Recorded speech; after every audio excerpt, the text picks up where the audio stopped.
This is the story of a man named Stanley. Stanley worked for a company in a big building where he was employee number 427. Employee number 427's job was simple. He sat at his desk in room 427 and he pushed buttons on a keyboard. Orders came to him through a monitor on his desk, telling him what buttons to push, how long to push them, and in what order. This is what employee 427 did every day of every month of every year. And although others might have considered it soul-rending, Stanley relished every moment that the orders came in, as though he had been made exactly for this job. And Stanley was happy.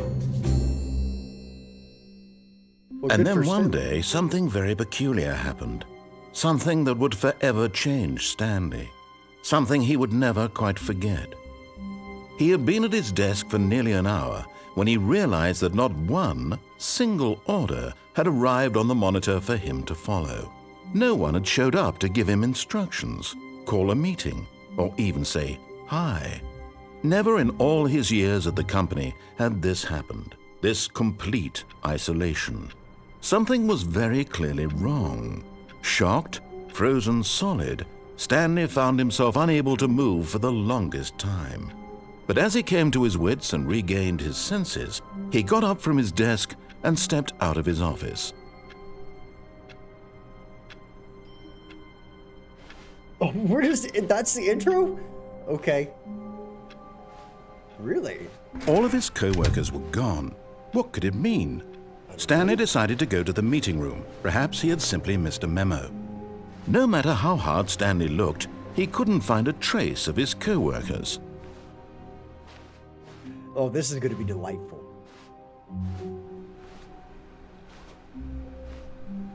Excuse me. Has anybody seen the meeting room? Meeting room?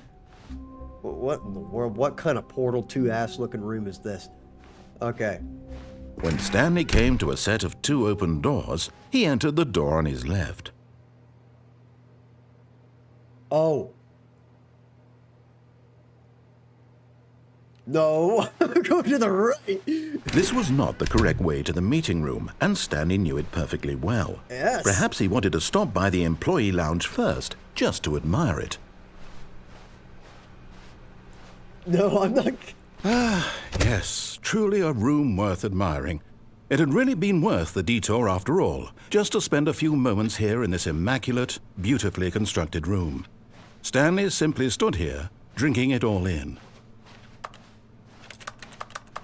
Apparently I can make keyboard clicks whenever I want. But eager to get back to business, Stanley took the first open door on his left. What if I don't? We're going to go all the way to the end. I ain't doing that. Nope. Nope. Stanley was so bad at following directions, it's incredible he wasn't fired years ago. What? Funny. Oh. Do not lie. If you are lying right now, stop. Okay, great sign. Well, I don't think I was supposed to be here yet, but we're doing it. Do not jump from the cargo lift while it is in motion. Will cause death. Penalty for misuse of cargo lift, $1,000. Penalty for jumping off the cargo lift, $5,000. Holy smokes! I haven't made that in my entire Look, Stanley, I think career perhaps at we've YouTube. gotten off on the wrong foot here. I'm not your enemy, really, I'm not. I realize that investing your trust in someone else can be difficult, but the fact is that the story has been about nothing. What? Really? I was in the middle of something. Do you have zero consideration for others? Are you that convinced that I want something bad to happen to you? Yes. Why, I don't know how to convince you of this, but I really do want to help you, to show you something beautiful. Look, let me prove it. Let me prove that I'm on your side. Give me a chance. Oh, really, you say? Danger, danger everywhere.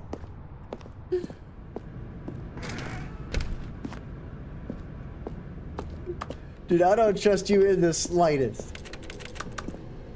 No buckets past this point. Where's a bucket? Where can I find a bucket in this vicinity.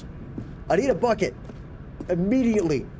I have no idea what's going on. Oh, there's a... Can I have that? Nope. No. Okay, well, apparently I can't take a bucket with me. I don't know how to get a bucket, but we gotta remember that for some reason we're not allowed to take buckets here. Now listen carefully, this is important. Stanley walked through the red door.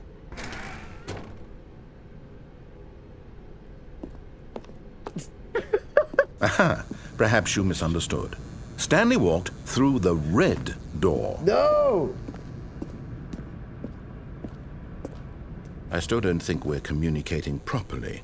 Stanley walked through the red door. All right, fine, go ahead, Stanley. You want to know so badly what's out there? You want to find out what lies at the end of this road you've chosen? Well, don't let me stop you. Wait, am I being tricked? Am I being tricked right now? Hold on. Okay, no. This is, in fact, my only choice. My decisions are permanent. That's it. Why are there 3 different buttons for You this? see? There's nothing here. I haven't even finished building this section of the map because you were never supposed to be here in the first place. Broken rooms, exposed developer textures. Is this what you had wanted? Was it worth ruining the entire story I had written out specifically for you? Do you not think I put a lot of time into that? Because I did. And in the end, it was all for nothing, because this is what you wanted to see. Help me here, Stanley. Help elucidate these strange and unknowable desires of yours. What would have made this game better? What did you want to see? Vehicles? Skill trees? Work with me. You've given me absolutely nothing so far. Tell you what, let me take a stab in the dark at a new design, and you can give me some feedback. There we go. A third option. This already feels leaps ahead of where we were before. Go ahead, Stanley. Take it for a spin. No! I'm going through the same door!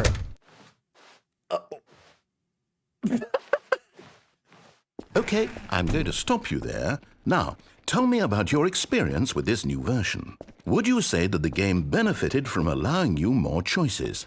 Feel free to be honest. I'm looking for some real critical feedback here.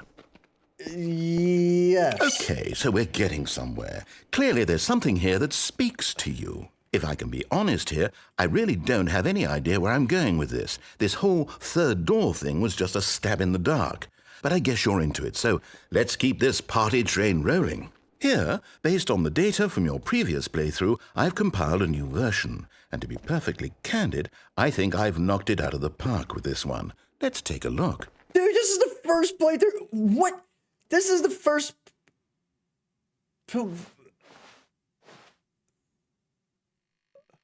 Man. Okay, I'm not gonna lie to you guys. I have absolutely no idea what is going on. I somehow unlocked a worldwide leaderboard on the first run through.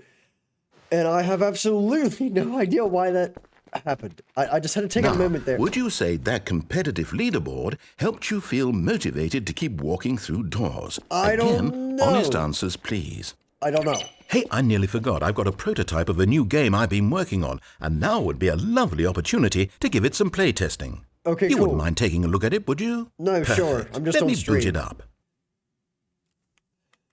What? In this game, the baby crawls left towards danger. Okay. You click the button to move him back to the right, and if he reaches the fire, you fail. It's a very meaningful game, all about the desperation and tedium of endlessly confronting the demands of family life. I think the art world will really take notice. But of course, the message of the game only becomes clear once you've been playing it for about 4 hours. So why don't you give it 4 hours of play to make sure it's effective? Be sure to keep notes on your experience.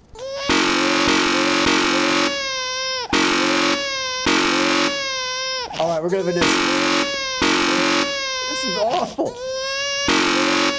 Why are we doing this? Okay, I'm gonna give this 1 minute, starting from right now. This is it. This is the next minute. If you think I'm kidding, I'm not.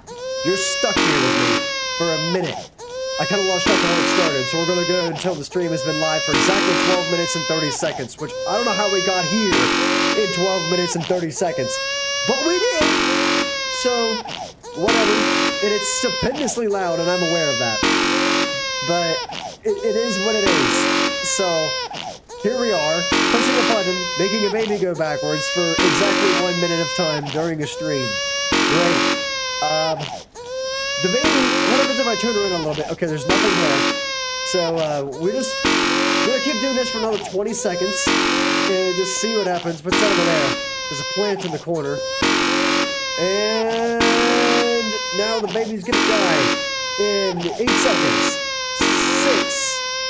Ooh, 5, 4, 3, 2, 1. Alright, you get cooked. You heartless bastard. Did you do it because you hate babies or purely to spite me? Because if it's the latter, well, I don't know what to do. I'm completely out of ideas. I can't think of a single thing that might improve the experience for me. I'm not even going to try. I'm out. I'm done. It's over. Thank you for playing. Your input was extremely valuable. Oh, hey, since my game was so awful, why don't we play someone else's game, just to ease the pain? Let's see. What do we have here? Yes, this seems like it'll work. Let's give it a shot. Dude, I just got here. What are you talking about? This is fun to watch. Fascinating. What do you think this game is about, Stanley? What's our backstory? I'm playing this What on is the our channel right motivation? now. What are you talking about? Well, it seems obvious to me that you are meant to play as a creepy man spying on innocent civilians below you from up high in your creep tower, perhaps for some sort of twisted erotic purpose. Yes, that must be it. What a fascinating venture into the experience of total mental depravity. So far, I love everything about this game, Stanley, and it seems there's even more. Come, let's venture outward and see what else is out there. Why am I playing Fire watching the Stanley Parable right now? And why was that a Gmod door opening sound effect? They stole the audio! How did I get here? I just got here. Is it mine gonna duck? They missed the head duck. You screwed up. Dude, this is insane. I just got here. Oh, no. No, it can't be. What? Where's the outhouse?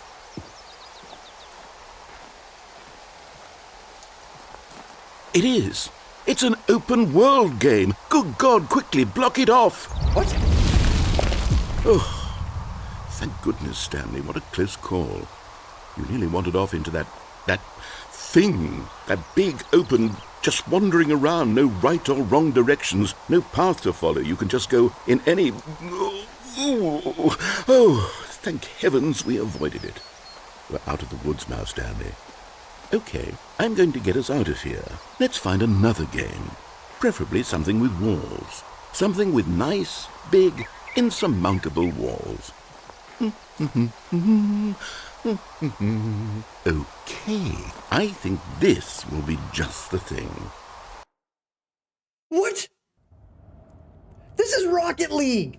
Wonderful. See, this is exactly what I had in mind. Just a nice big box for you to run around in. There isn't any possibility that you could get lost here. Now this is game design. Stanley, if you manage to get lost in this game, I will be phenomenally impressed. What? Where's the soccer ball? Okay, so what exactly do we do here? Let's see. There are lots of cars here in the back, but obviously there's no racetrack. Okay, I'm seeing that there's a ball of some kind back here. Is this game sports ball? Stanley, I think it's sports ball. Oh, what fun. We shall run the bases and do a touchdown together? Yes, I think surely we must. Okay, Stanley, here's the ball. Have fun. Okay, I'm on orange team. This is incredible. Get him. Yeah. Give me a cool explosion. Are you doing it? Are you winning? Is this fun? Is it better than my miserable little story that I worked so hard on? Being that Stanley, I just got I here, have yes. a thought. And I realize I'm not a sportsologist, but if one ball generates a certain amount of raw adrenal pleasure, then surely multiple balls makes for an even more euphoric sports experience. Lay it I'm on going me, to try buddy. it out. Here comes another ball. Yes! Oh goodness, that really does feel amazing, doesn't it? Yeah, Stanley, I'm like a child in a confectionery shop. I simply have to have more. I'm insatiable. More balls! Oh, yes, please.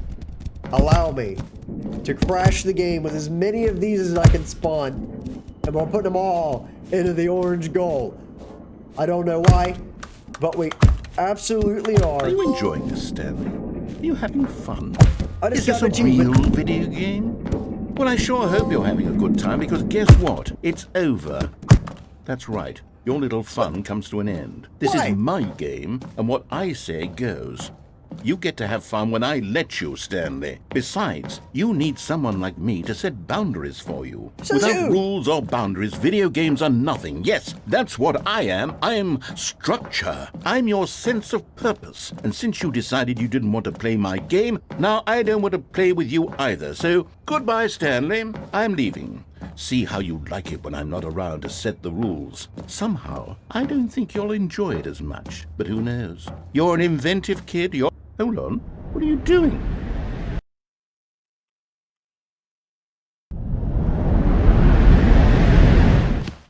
Stanley, don't do that. I can't follow you there. I can't help you. How will you write a story without me? You can't do it. You know that. Stanley, come back. You still have so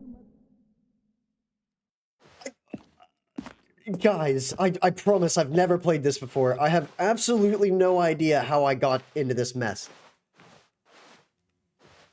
I have no idea what's happening. I chose the most twisted, convoluted route possible where it scanned my console and picked out games that I had specifically played before at random and just gave me a game.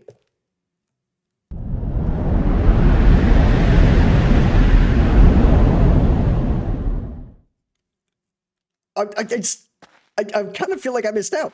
I feel like I should have done the normal game first and then eased into this. But this is Gary's mod. Like, that is 100% Gary's mod sound effects.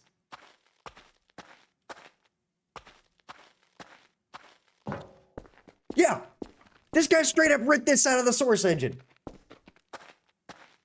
Like, I don't understand what's going on. I don't even know how this thing knows I played Gary's mod. Because I never played Gary's mod on console. I played it on PC. And then my Steam account isn't linked. So, like, how does it know? Or is this just a ruse and it just happens to be, like, a coincidence that it happens to have the Gary's mod sound effects? Do I just have to kill the game? Am I now just permanently stuck into this pit? Or, and how's my first achievement? I couldn't jump.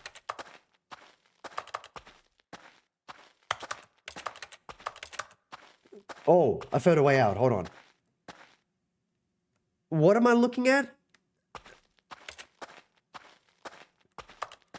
I get this feeling I've been here before. Like I've seen this in some other game. And I don't know why. It's an older one though. Something built on the source engine. So what, you want me to just go back to my day job of pushing buttons on the keyboard? Is that what you want out of me? Like, I'm so confused. Okay, maybe if I go backwards.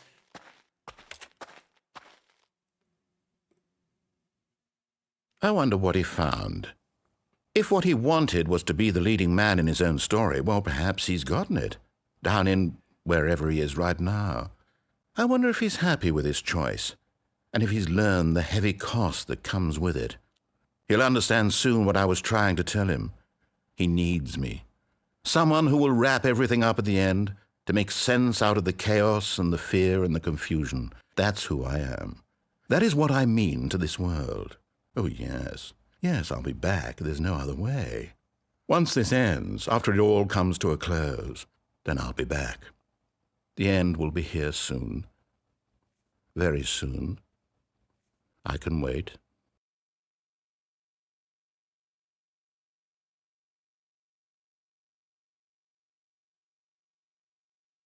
Um.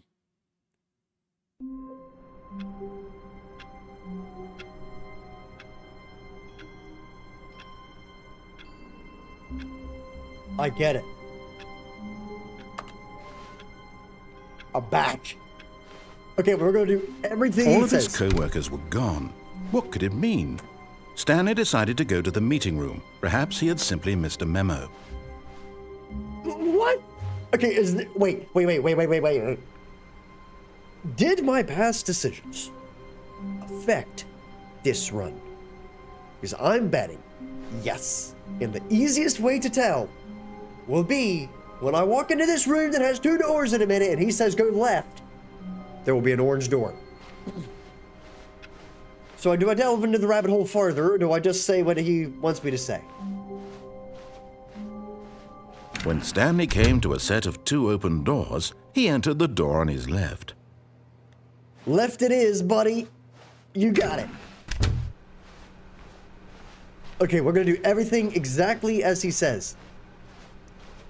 This time. Yet there was not a single person here either.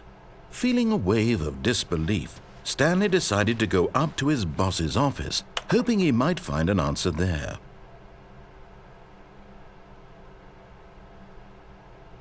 Oh.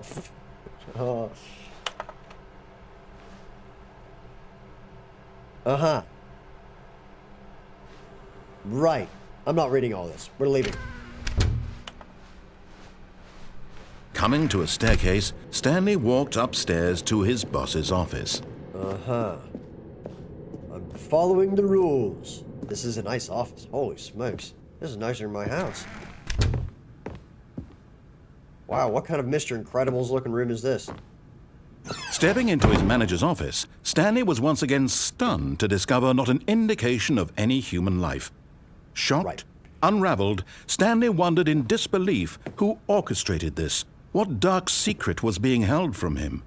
What he could not have known was that the keypad behind the boss's desk guarded the terrible truth that his boss had been keeping from him. And so the boss had assigned it an extra secret PIN number, 2845. But of course, Stanley couldn't possibly have known this. What do you mean? Where's this keypad? Oh, you mean literally. Wait, what was the number? Stanley stupid. just sat around twiddling his thumbs. Trying to input anything on the device was useless, since he could never possibly know that the combination was 2845. Yet incredibly, by simply pushing random buttons on the keypad, Stanley happened to input the correct code by sheer luck. Amazing. He stepped into the newly opened passageway. Guys, uh-huh.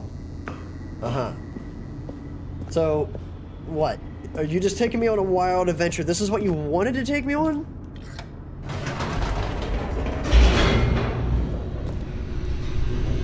Right. Descending deeper into the building, Stanley realized he felt a bit peculiar. It was a stirring of emotion in his chest, as though he felt more free to think for himself, to question the nature of his job. Why did he feel this now, when for years it had never occurred to him? This question would not go unanswered for long.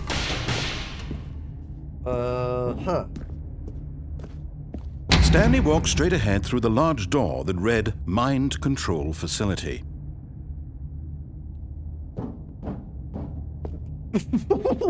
Okay, yeah, sure.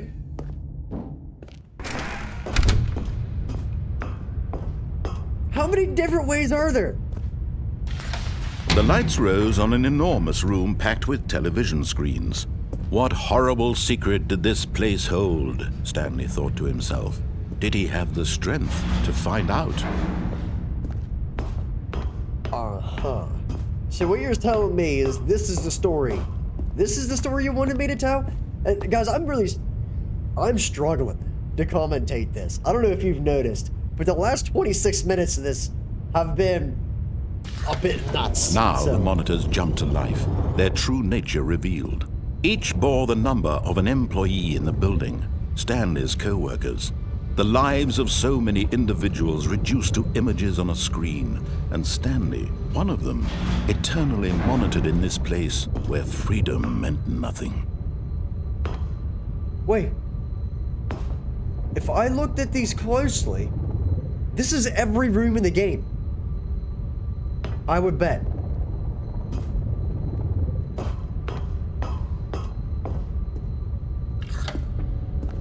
This mind control facility, it was too horrible to believe. It couldn't be true. Had Stanley really been under someone's control all this time? Was this the only reason he was happy with his boring job? That his emotions had been manipulated to accept it blindly?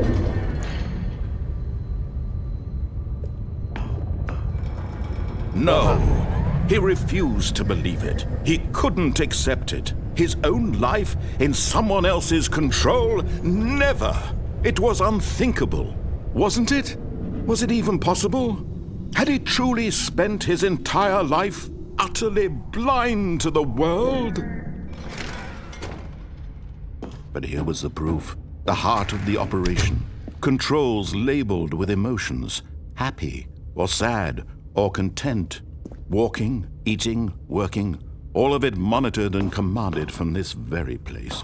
And as the cold reality of his past began to sink in, Stanley decided that this machinery would never again exert its terrible power over another human life. For he would dismantle the controls once and for all.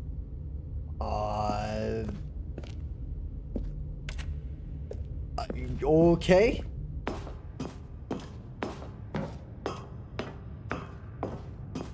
Well, how am I gonna do that, dude? They got like a DOS screen going on here.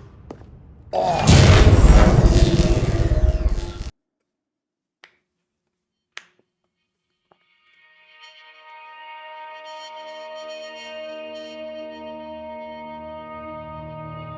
Flatness and a rising chill of uncertainty. Was it over? Yes! He had won! He had defeated the machine! Unshackled himself from someone else's command. Freedom was mere moments away. And yet, even as the immense door slowly opened, Stanley reflected on how many puzzles still lay unsolved. Where had his co-workers gone? How had he been freed from the machine's grasp? What other mysteries did this strange building hold? But as sunlight streamed into the chamber, he realized none of this mattered to him. For it was not knowledge or even power that he had been seeking, but happiness. Perhaps his goal had not been to understand, but to let go. No longer would anyone tell him where to go, what to do, or how to feel. Whatever life he lives, it will be his. And that was all he needed to know. It was perhaps the only thing worth knowing. Stanley stepped through the open door. Right. Stanley felt the cool breeze upon his skin, the feeling of liberation, the immense possibility of the new path before him. This was exactly the way, right now, that things were meant to happen. And Stanley was happy.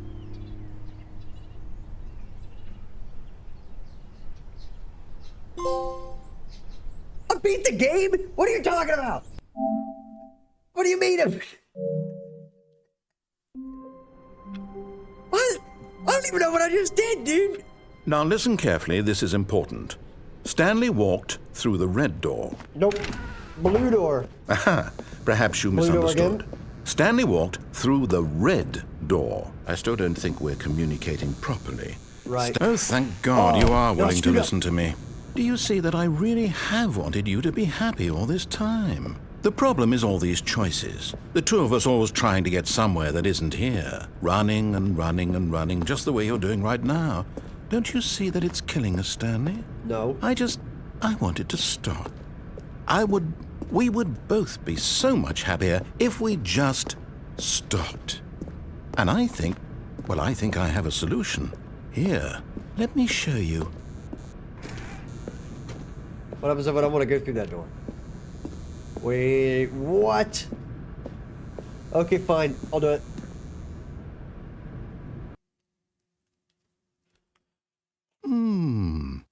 What do we want? What are we looking for? What happens if I jump? Oh, you can't. Here. Yes. Oh, it's beautiful, isn't it? If we just stay right here, right in this moment with this place, Stanley, I think I feel happy. I actually feel happy.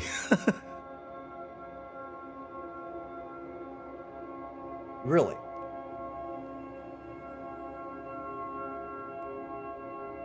So, what happens if I do stay here? I mean, there's clearly a door there. Woo! I have no clue what's going on, and I think that's the beauty of it. I don't think I'm supposed to know. It's pretty nice. I mean, I can't lie to you. It's pretty nice. But you know, I'm ready for something different. Sorry, Stanley. No, wait. Where are you going? Where do you want me to get back? Yeah, I'm leaving.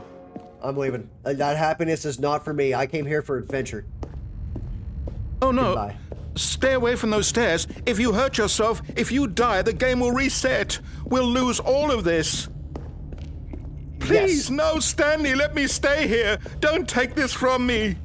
Please, Stanley, think about what you're doing.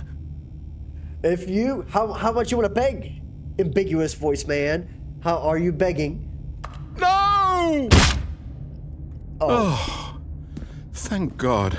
No, what are you doing, Stanley? Please, I'm asking you not to take this away from me. I can't go back to what I was before. If you die, we'll both go back. Why are you doing this? Well, you're not offering me any alternatives here, sir. I want to see the rest of the game. We're gonna die. Oh. Stanley, let's go back to the other room. Okay, fine. Can you do that for me? Yes, perhaps you can. Perhaps you finally see what I'm talking about. I know you'll see that we can't be happy if we leave this place. You can see that, can't you? Nope.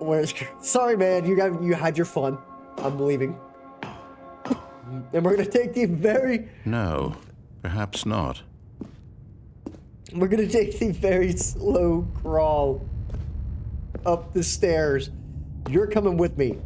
Because you know what I've learned from this experience. My God, is this really how much you dislike my game? That you'll throw yourself from this platform over and over to be rid of it? You are literally willing to kill yourself to keep me from being happy. Am I reading the situation correctly? Pretty much. Because I have control. Or maybe you're just getting a kick out of it. I don't know anymore. I just wanted us to get along. But I guess that was too much to ask. It looks like you wanted to make a choice after all. Well, this one is yours. Goodbye, my sad friend. I'm really hoping that I do not have to do this a 5th time. Is it over? It's going to restart, isn't it? I'm going back. What is that? Okay. What about this one? Wait. What?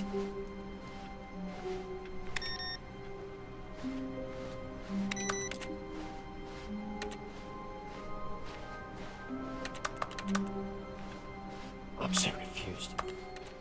What are you talking about? Stanley went around touching every little thing in the office, but it didn't make a single difference, nor did it advance the story in any way. Are you sure? Wait. I need in there. There's somebody playing solitaire in there. When Stanley came to a set of 2 open doors, he entered the door on his left. Fine, I'll do it. 13. 412. Oh, I'm going the wrong way. That's so white. Okay. Yet there was not a single person here either. Feeling a wave of disbelief, Stanley decided to go up to his boss's office, hoping he might find an answer there.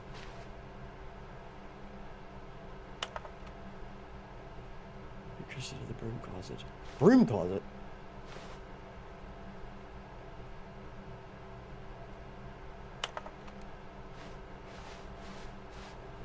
Okay, I need to look at this more carefully.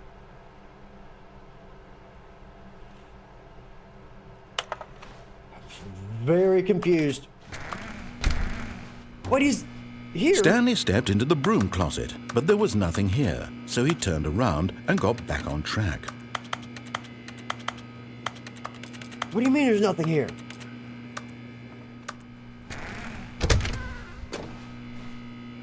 There was nothing here. No choice to make, no path to follow, just an empty broom closet. No reason to still be here. I'm telling you, there's got to be something.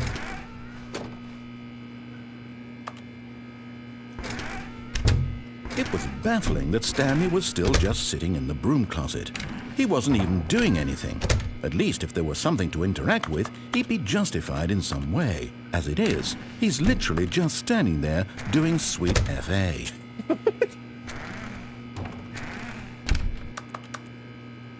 I'm not leaving this broom closet. Are you really still in the broom closet? Standing around doing nothing? Why? Please offer me some explanation here. I'm genuinely confused. The whiteboard said to.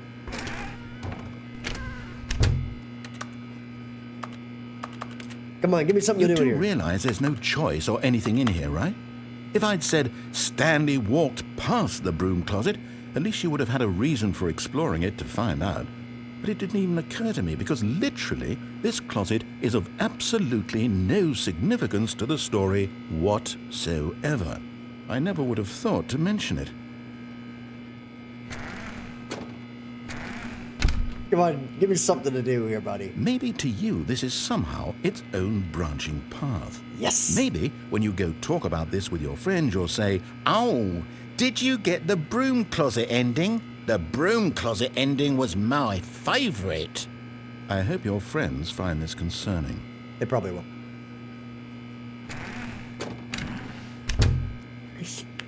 Stanley was fat and ugly and really, really stupid. He probably only got the job because of a family connection. That's how stupid he is. That or with drug money. Oh, you Also, know it. Stanley is addicted to drugs and hookers. Cocaine. You know it. Well, I've come to a very definite conclusion about what's going on right now. You're dead. You got to this broom closet, explored it a bit, and were just about to leave because there's nothing here, when a physical malady of some sort shut down your central nervous system and you collapsed in front of your screen. Well, in a situation like this, the responsible thing is to alert someone nearby so as to ensure that your body is taken care of before it begins to decompose. Hello? Anyone who happens to be nearby? The person at this computer is dead. They have fallen prey to any number of your countless human physiological vulnerabilities. It's indicative of the long-term sustainability of your species. Please remove their corpse from the area and instruct another human to take their place, making sure they understand basic first-person video game mechanics and filling them in on the history of narrative tropes in video gaming, so that the irony and insightful commentary of this game is not lost on them. All right, when you've done that, just step out into the hallway. I'm just assuming it's over. Ah, second player. It's good to have you on board. I guarantee you can't do any worse than the person who came before you. No, wait. What if... You too? Unbelievable. I'm at the mercy of an entire species of invalids. Perhaps there's a monkey nearby you can hand the controls to. A fish? Fungus? Oh. Look, you can hammer out the details. I'm not particularly picky. I'll just be waiting for when you're ready to pick up the story again. Oh.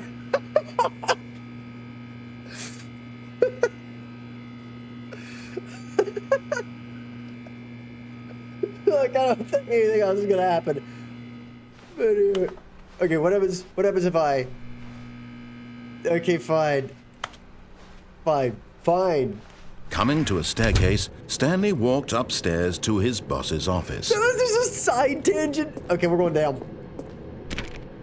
We're going down. What's up with this? There's a note that I can't pick up. But Stanley just couldn't do it. He considered the possibility of facing his boss. Admitting he had left his post during work hours, he might be fired for that. And in such a competitive economy, why had he taken that risk? All because he believed everyone had vanished? His boss would think he was crazy. And then something occurred to Stanley. Maybe, he thought to himself, maybe I am crazy. All of my co-workers blinking mysteriously out of existence in a single moment for no reason at all? None of it made any logical sense. And as Stanley pondered this, he began to make other strange observations. For example, why couldn't he see his feet when he looked down? Why did doors close automatically behind him wherever he went? And for that matter, these rooms were starting to look pretty familiar. Were they simply repeating? No, Stanley said to himself, this is all too strange. This can't be real. And at last, he came to the conclusion that had been on the tip of his tongue. He just hadn't found the words for it. I'm dreaming, he yelled. This is all a dream. Oh, what a relief Stanley felt to have finally found an answer, an explanation. His co-workers weren't actually gone. He wasn't going to lose his job. He wasn't crazy after all. And he thought to himself, I suppose I'll wake up soon. I'll have to go back to my boring real-life job pushing buttons. I may as well enjoy this while I'm still lucid. So, he imagined himself flying and began to gently float above the ground. Then he imagined himself soaring through space on a magical starfield, and it too appeared. It was so much fun, and Stanley marveled that he had still not woken up. How was he remaining so lucid? And then perhaps the strangest question of them all entered Stanley's head. One he was amazed he hadn't asked himself sooner. Why is there a voice in my head dictating everything that I'm doing and thinking? Now the voice was describing itself being considered by Stanley, who found it particularly strange. I'm dreaming about a voice describing me, thinking about how it's describing my thoughts, he thought. And while he thought it all very odd and wondered if this voice spoke to all people in their dreams, the truth was that, of course, this was not a dream. How could it be? Was Stanley simply deceiving himself, believing that if he's asleep, he doesn't have to take responsibility for himself? Stanley is as awake right now as he's ever been in his life. Now, hearing the voice speak these words was quite a shock to Stanley. After all, he knew for certain, beyond a doubt, that this was in fact a dream. Did the voice not see him float and make the magical stars just a moment ago? How else would the voice explain all that? This voice was a part of himself too. Surely, if he could just... He would prove it. He would prove that he was in control, that this was a dream. So he closed his eyes gently, and he invited himself to wake up. He felt the cool weight of the blanket on his skin, the press of the mattress on his back, the fresh air of a world outside this one. Let me wake up, he thought to himself. I'm through with this dream. I wish it to be over. Let me go back to my job. Let me continue pushing the buttons. Please, it's all I want. I want my apartment and my wife and my job. All I want is my life exactly the way it's always been. My life is normal. I am normal. Everything will be fine. I am okay.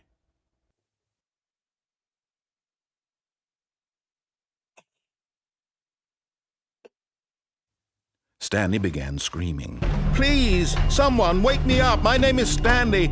I have a boss. I have an office. I am real. Please, just someone tell me I am real. I must be real. I must be. Can anyone hear my voice? Who am I? Who am I? and everything went black.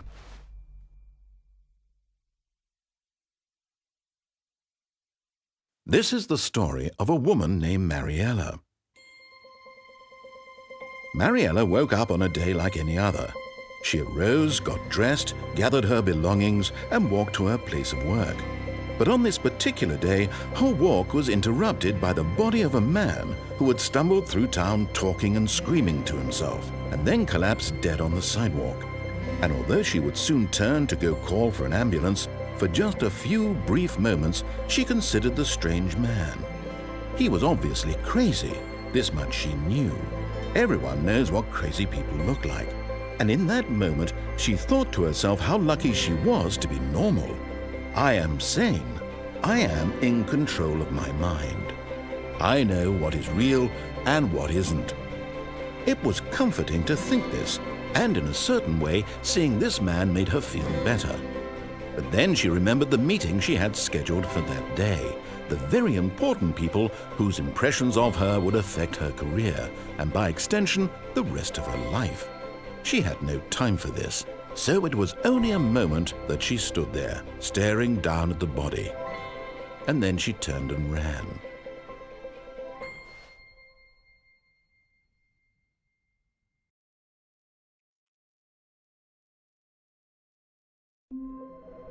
Okay, apparently that's what happens when you screw up that ending, so we're just gonna go back there. Yeah, the rest of these computers must mean absolutely nothing. Wait. Hello. This is a recorded message scheduled either by you or a person in your place of work. The purpose of this message is to warn you about the dangers of recorded messages. If at any time you believe you are listening to a recorded message, please terminate it immediately and cease all flow of information from the recorded message into your perceptual sphere. Thank you, and have a pleasant day. Right. When Stanley came to a set of two open doors, Look, Stanley, I think perhaps we've gotten off on the wrong foot here. We're gonna see if there's I'm not your enemy, really, I'm not. I realize that investing your trust in someone else can be difficult, but the fact is that the story has been about nothing but you all this time. There's someone you've been neglecting, Stanley. Someone you've forgotten about. Please, stop trying to make every decision by yourself. Now, I'm not asking for me, I'm asking for her. Who's her? This is it, Stanley. Your chance to redeem yourself, to put your work aside, to let her back into your life. She's been waiting. Who?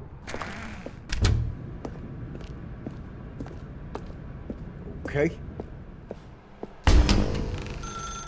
That's her, Stanley. You need to be the one to do this, to reach out to her. If you can truly place your faith in another, then pick up the phone. What if I don't? I'm not gonna do it. I'm staying as far away from that phone as possible. I was just warned about pre-recorded messages. I'm not picking that up. Nope. You can't make me.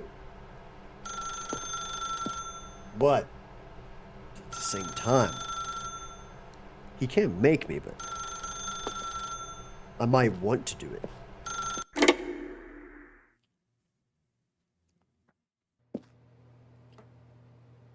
$427. Oh, Stanley, is that you?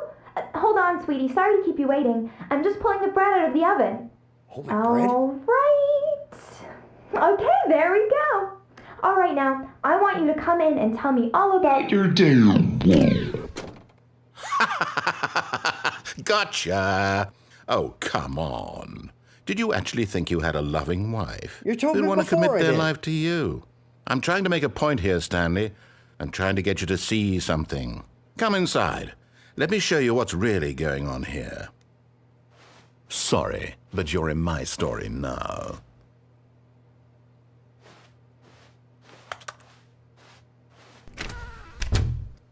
This is a very sad story about the death of a man named Stanley. Mm-hmm. Good morning, employee 427. Press...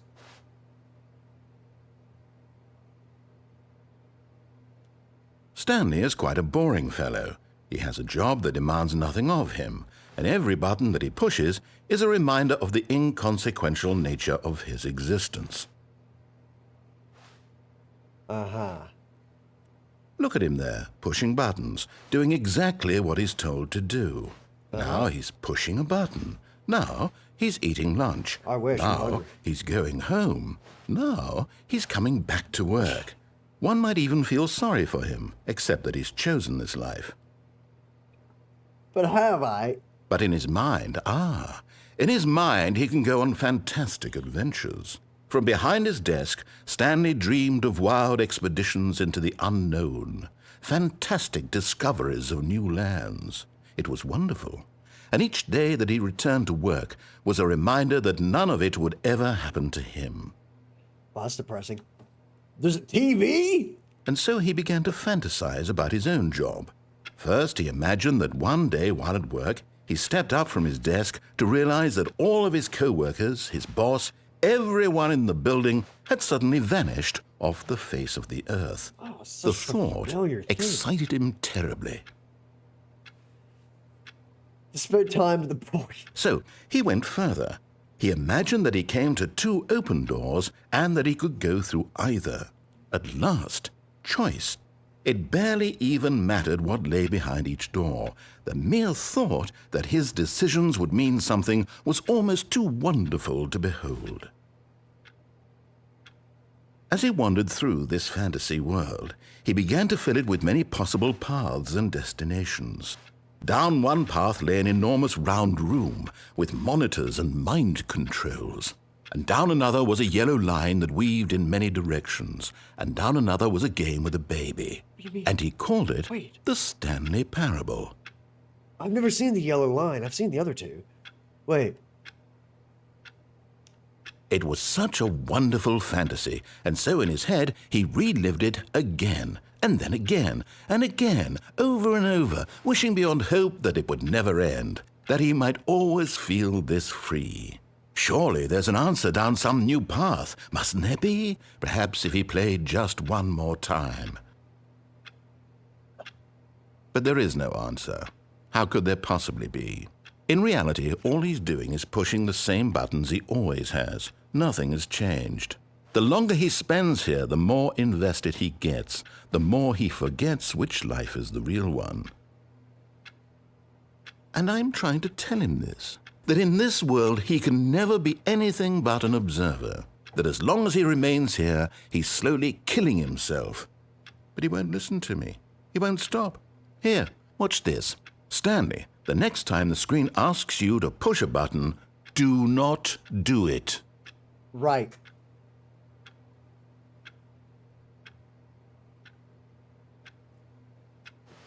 How long are we going to sit here and wait for this? I'm going to give it until that clock right there hits 12. You know, not the hour, but the, all right, fine. I'll do it. You see? Can he just not hear me?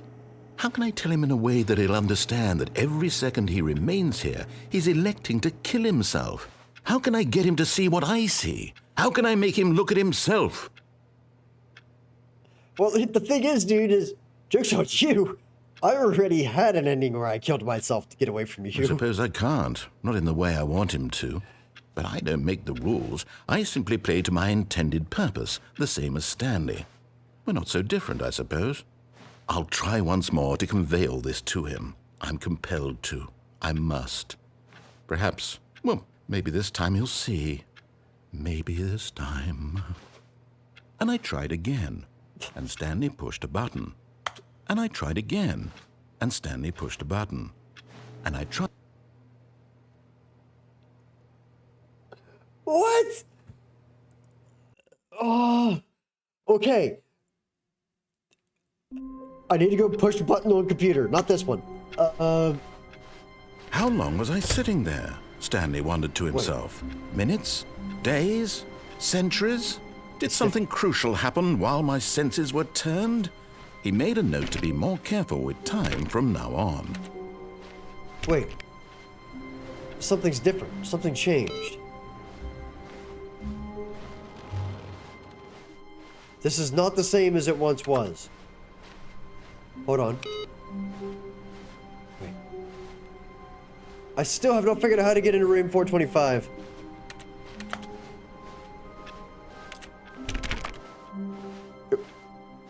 Was it always there?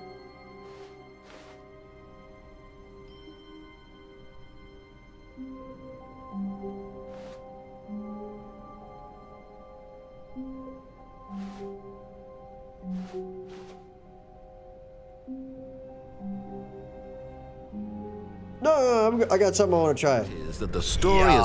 Uh-oh.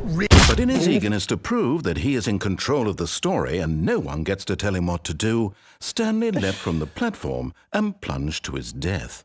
Good job, Stanley. Everyone thinks you are very powerful. Thanks, man. All right, hold on. I screwed up. Give me a minute. We're gonna go see the big blue room. You know how it is. We're gonna walk through here. Admire. Stanley felt lightheaded, butterflies in his stomach, giddy in a way he had never known before. Was it this room? A connection between the two? Could a man love a room? I mean, truly, truly, deeply, madly love. Are we good here? Yes. But eager to get back to business, no! Stanley took the first open missed door it. on his left. A soft wind blew outside and perhaps rain started, and if it did, it stopped shortly after. Stanley hoped that he would one day see weather. I didn't really know this, but there's nothing outside these very bright windows. When Stanley came to a set Okay. of two open doors, me he think entered careful. the door on his left. I have not done one thing in this door. The lounge was grand, majestic, perhaps too majestic, like a combination of a much smaller version and a much larger version of this exact room. It all made Stanley uncomfortable, and he started to bleed a little. This made him smile. At last, proof that he was human.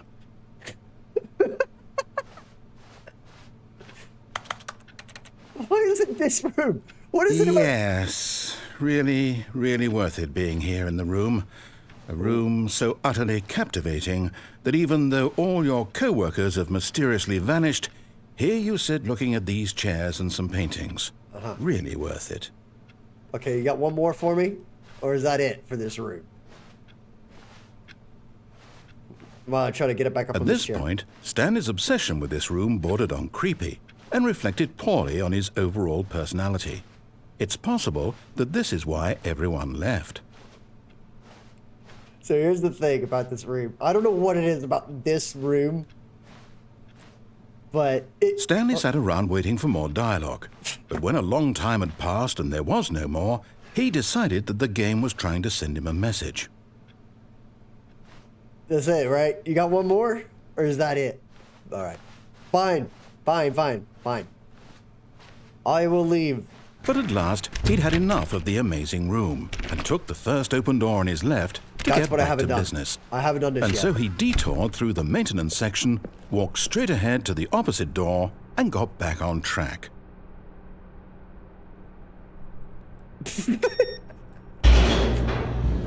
Nope. Turns out, there's a whole nother branch. But Stanley didn't want to go back to the office. He wanted to wander about and get even further off track. So now in order to get back, he needed to go, from here it's, left. All right, I have no choice, so... Oh, no, it's to the right, my mistake. Oh, no. No, not the right. Why would I have ever said it was to the right? What was I thinking? It's clearly... Oh dear, would you hold on for a minute, please? Now, let's see. We went down right, left, down, left, right. Yep, okay, yes. I've got it now. This story is absolutely, definitely this way. Right.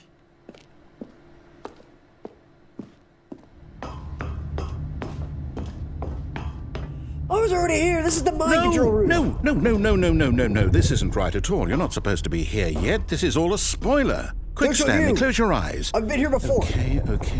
We just have to get back to, Who am I kidding? It's all rubbish now. The whole story completely unusable. How about, rather than waste my time trying to salvage this nonsense, we'll just restart the game from the beginning. And this time, suppose we don't wander so far off track, hmm? Okay, from the top. Your joke's on you. Wait. Okay, we're good. Joke's on you. All of his time. co-workers were gone. What could it mean? Stanley decided to go to the meeting room. Perhaps he had simply missed a memo. Time to look for computers. What, is it like a rare chance that one of these computers has what I actually need? Or is it that I'm shutting off the computers in the wrong order? Because it seems to kind of show up seemingly out of nowhere, and I don't know what the cause of it is. But I've gotten 2 of them. And it seems like I need 4, or perhaps 5. Solitaire computer is still a solitaire computer, and for some reason you can now walk right through there. It's got like an inverse mirror room. So we are going down the hallway again, checking every single door as per usual, except the new content door, which is not there. Oh no. When Stanley... Wait, what? No, I restarted. I swear I definitely restarted the game over, completely fresh. Everything should be... Oh, did something change? Stanley, did you change anything when we were back in that room with all the monitors? Did you move the story somewhere or... Hold on. Why am I asking you? I'm the one who wrote the story. It was right here just a minute ago. I know for sure that it's here somewhere. Okay, then. It's an adventure. Come, Stanley. Let's find the story. Wait.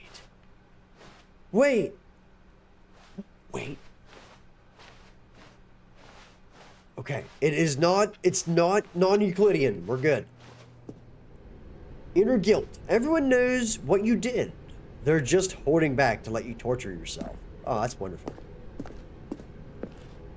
So if I go to the left, all the way around to the left, right, because... Oh, no. I'll say it. This is the worst adventure I've ever been on. I can promise you there definitely was a story here before.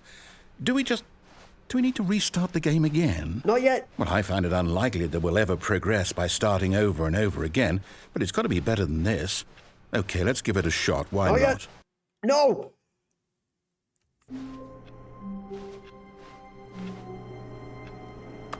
Okay. Like I'm playing observation duty or something. Okay, here we go. All of his co-workers were gone. What could it mean? Wasn't Stanley that decided yellow? to go to the meeting room. Perhaps he had simply missed a memo. Okay, the phone is green. The Who Farted cut from Portal 2 is still there. Did they use the Source engine to build this originally? Was this originally a Portal 2 or Source engine mod that got ported? It's gotta be. That's how this works. No, that's how this works. It's a Source engine game. That's why everything sounds like Gary's mod. Hold on. And they've ported it and converted it and added DLC content. That's gotta be what happened. Right there. Uh-huh. So I keep turning that thing off. But yeah, see, the solitaire one's not there anymore. That's what I'm saying. The solitaire computer... What does that mean? I can't ever jiggle that doorknob. Or that doorknob. I can't jiggle any doorknob. And the new content's not going to be there. Which means... This is still the same story. It's worse. I might be remembering this wrong. It's possible the story is back where we just came from. Why don't we go back the other direction and see if we missed anything? Uh-huh.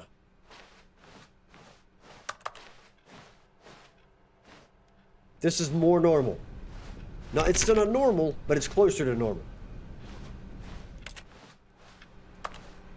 Solitaire here. No solitaire. And I think the reason I'm not finding any of the random computer things... Aha! I knew we'd miss something. Oh, no. The story. I know Here it immediately comes. this is a box. No, wait, never mind. Yep. Not the story. Okay, let's head back the other way and retrace our steps. Now this... Well, I'll be honest, I don't recognize this place at all. Is this the story? I don't think so. I can't quite recall, but I believe my story took place in an office building. Is that correct? Yes. Do you remember, Stanley? I do. Well, do you know what? Since I've completely forgotten what we were supposed to be doing, how about this? You win! Congratulations! I know you put in a lot of hard work, and it really paid off, so good job. Oh, no. No, I don't feel right about this at all. We both know you didn't put in any actual work for that win. Some people win fair and square, and this was not one of those situations. Okay, I'm getting weirded out by whatever this place is. I don't care what might happen this time. I have to restart. All right, I've got a solution. This time, to make sure we don't get lost, I've employed the help of the Stanley Parable Adventure Line. Just follow the line. How simple is that? I don't think I will, buddy. Hold on. I think I have a rare chance here to not follow the line. And also, I'm not seeing any of these computers, but I'm still going to turn all these off. So, the rare opportunity to not follow the line, it beckons and it calls. I might have to do all of...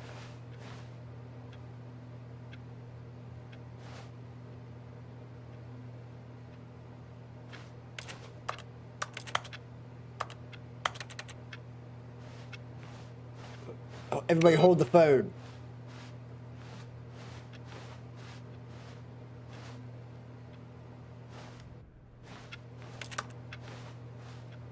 I ain't doing it. Wait a minute. I'm hoping this breaks everything. No, I'm down. We're leaving it up to the line from now on. Okay, fine. I'll follow the line.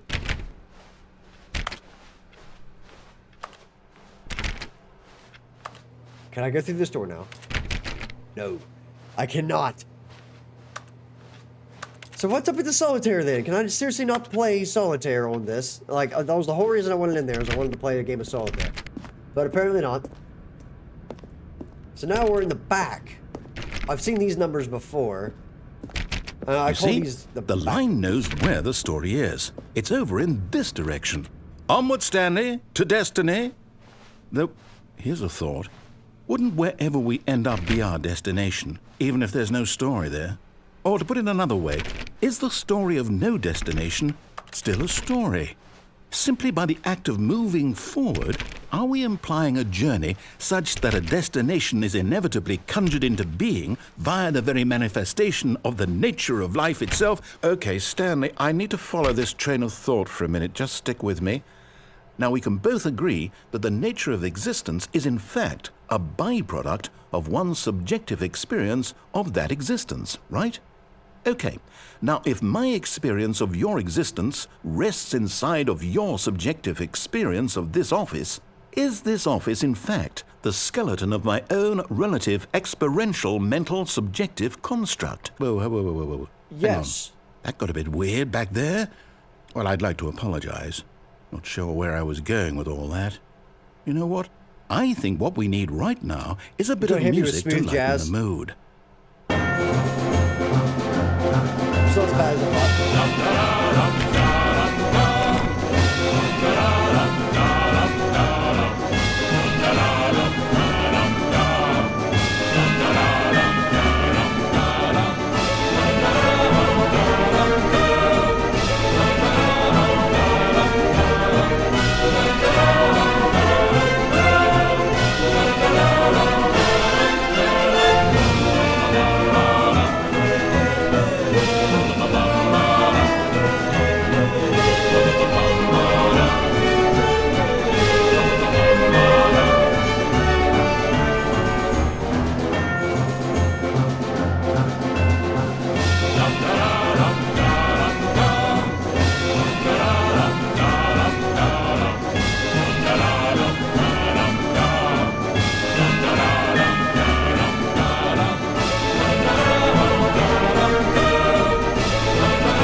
the music.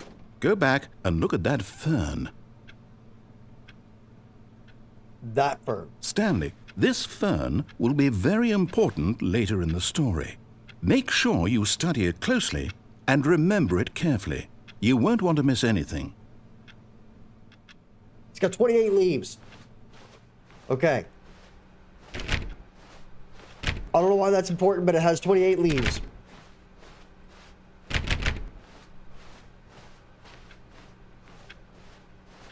Wait, what? We're back at the office? No. Line, you do know we're looking for the Stanley Parable, right? The story? Is any of this ringing a bell? Wait a minute, there was another line. What happens if I follow this line?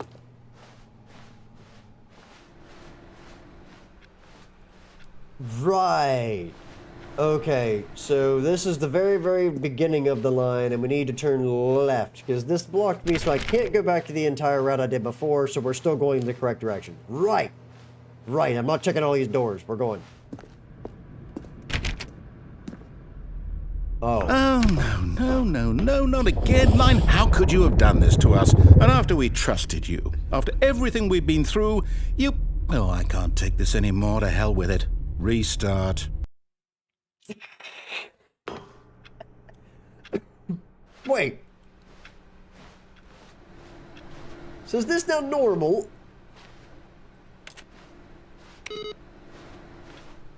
This looks normal. You know what, Stanley? I say forget the adventure line. What's it ever done for us? We're intelligent people, right? Why can't we make up our own story? Something exciting, daring, mysterious. Ooh, this all sounds perfectly doable. Why don't we simply start wandering in, well, I don't know. How about this direction? Ah. Now, Okay. yes, this is exciting. For Just once, I me and agree. Stanley forging a new path, a new story. Well, it could be Oh, anything. it's What do you another want box. our story to be? Go wild. Use your imagination. Whatever it might be, Stanley, I'm ready for it.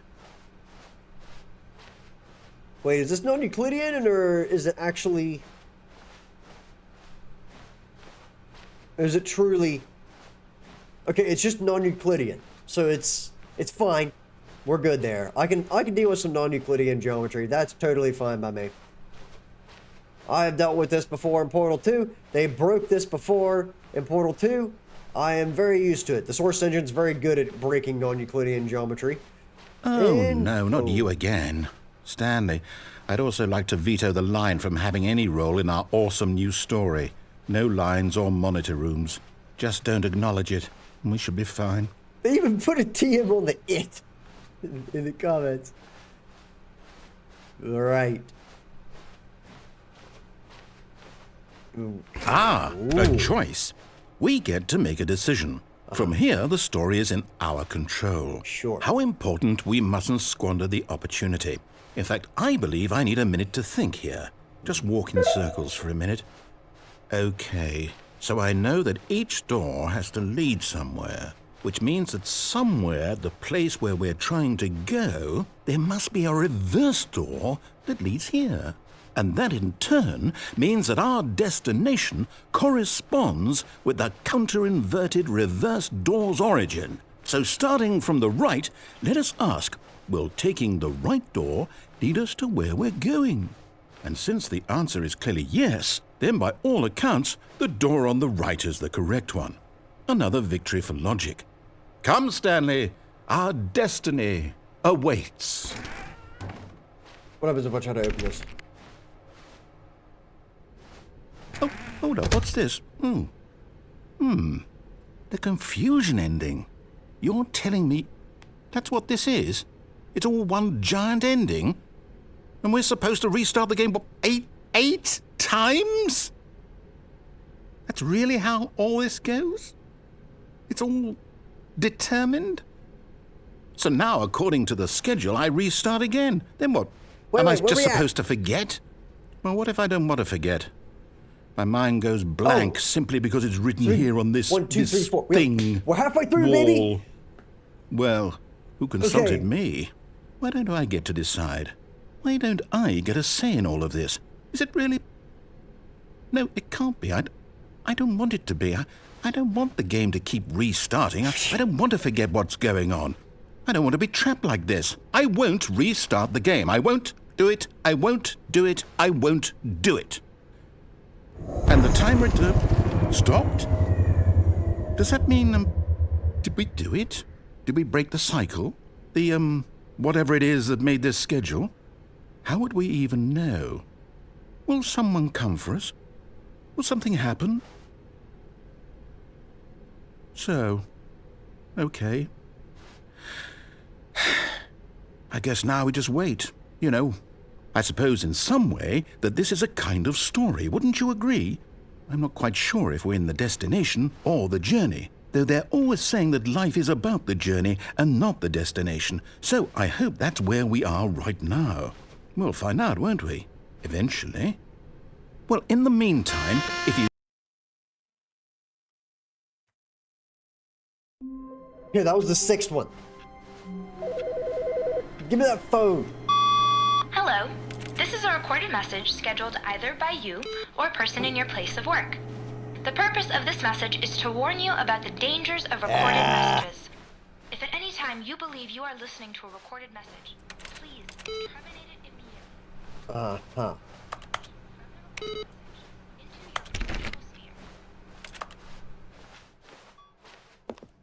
Wait.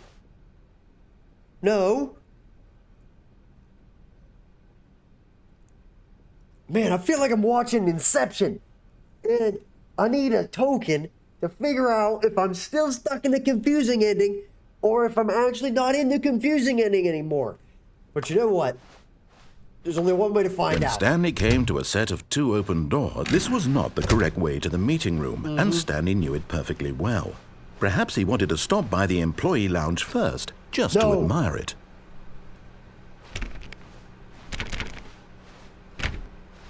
I saw that. And here it was, the lounge. What a room, Stanley thought to himself. Is this the original dialogue? What a room, what a room. This is what Stanley thought. What a room.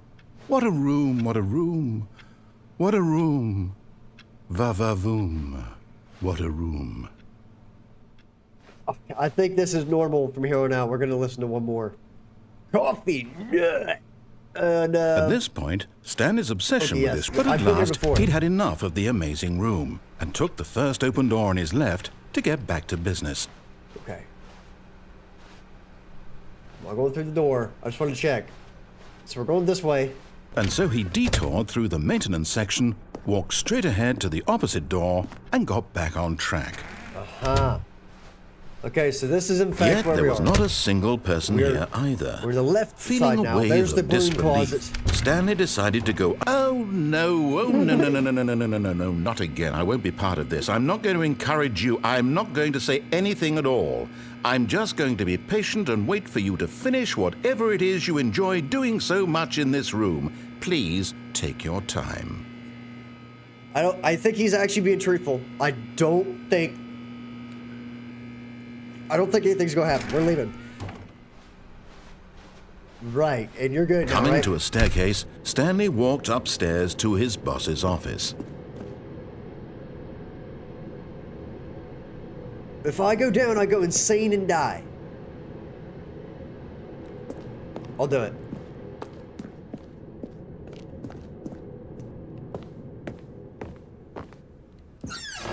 Ooh. Executive bathroom.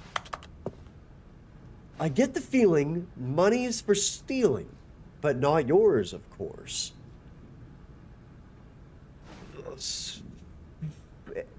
SG, that's a lovely purse.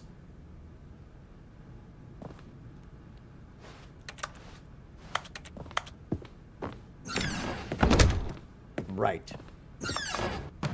Oh, you could go in here? Wait, there's a panda. Being pet. Business strategy. Wait.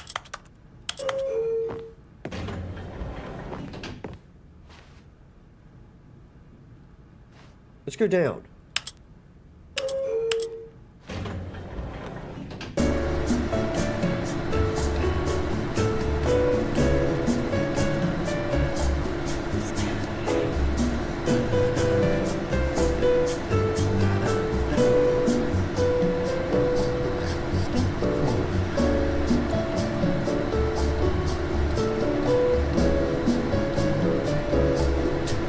gonna be here forever.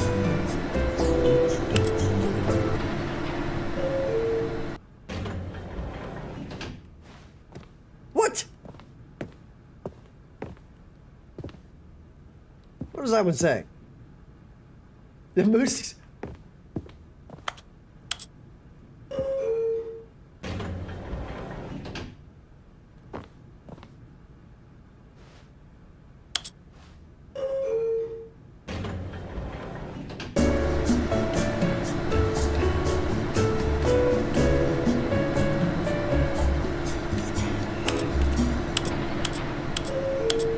Pick me up.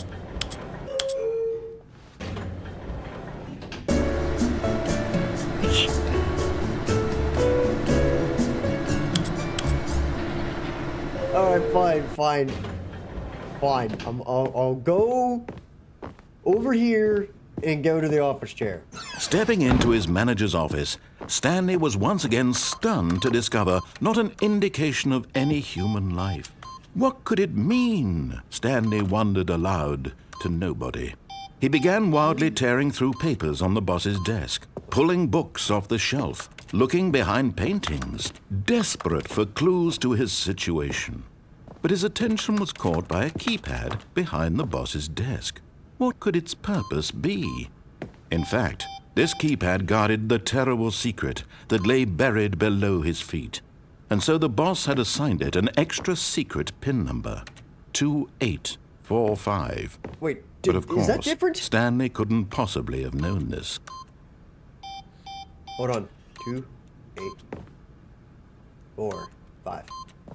Yet incredibly, by simply pushing random buttons on the keypad, Stanley happened to input the correct code by sheer luck. Amazing.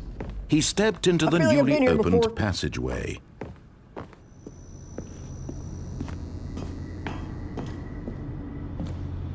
Wait a minute. I've been here before. Didn't it say Stanley had to restart the game? We'll see if this is the same. If this is exactly the same, I'm restarting the game. It's gonna take me to the stupid mind control.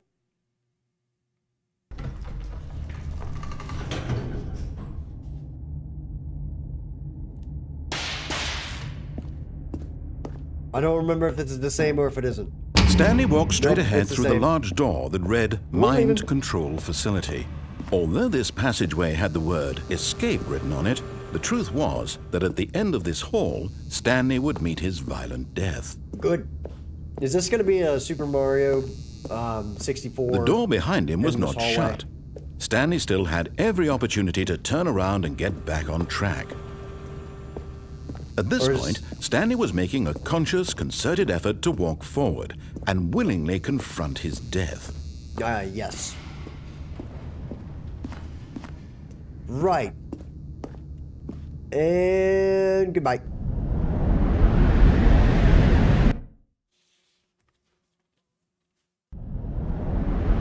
Is this the Portal 2? Portal 2, see? As the machine whirred into motion and Stanley was inched closer and closer to his demise, it reflected that his life had been of no consequence whatsoever. Stanley can't see the bigger picture. He doesn't know the real story, trapped forever in his narrow vision of what this world is. Perhaps his death was of no great loss, like plucking the eyeballs from a blind man. And so he resigned and willingly accepted this violent end to his brief and shallow life.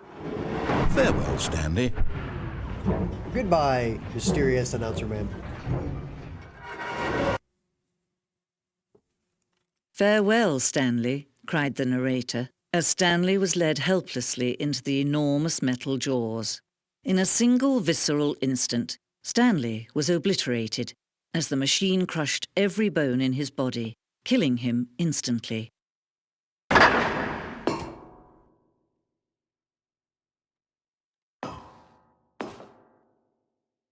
What?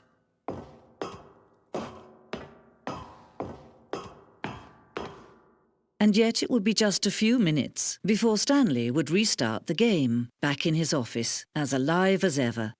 What exactly did the narrator think he was going to accomplish? When every path you can walk has been created for you long in advance, death becomes meaningless, making life the same. Do you see now? Do you see that Stanley was already dead from the moment he hit start? Yes.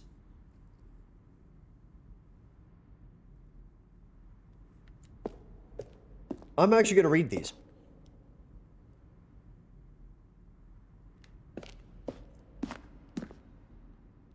The blueprint?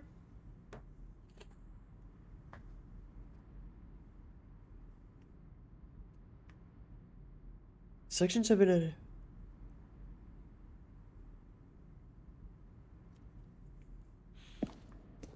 Okay.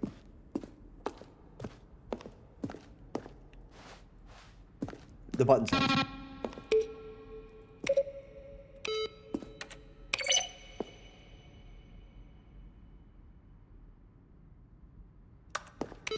Huh. And this is the credits?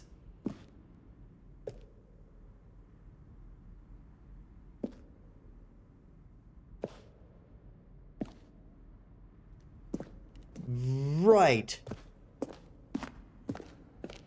Office clock. Uh-huh. The boss's office. Wait, what? So what happened to the one on the right? Why is the one on the left? So I'm assuming that was the start, and then they ended up with this in the middle. Right, right.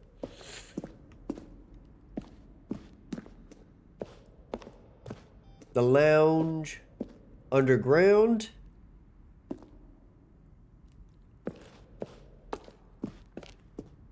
Stanley stood on the snow. 3 separate times over 2 years of development. Where were all of his co-workers? Oh, I don't know. How about they're throwing a surprise party for him for all his button pushing? Does that sound plausible? Stanley pushed the number 6. Oh, dude, that's funny. They put everything they didn't use?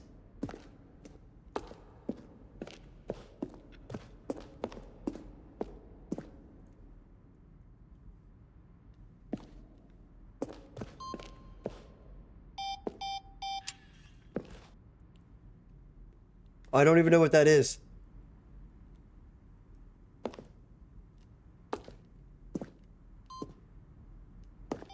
I don't even know what that is, dude.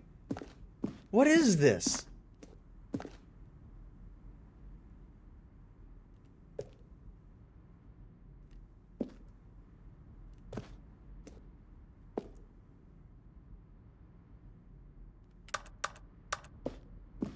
I don't even know what I'm looking at.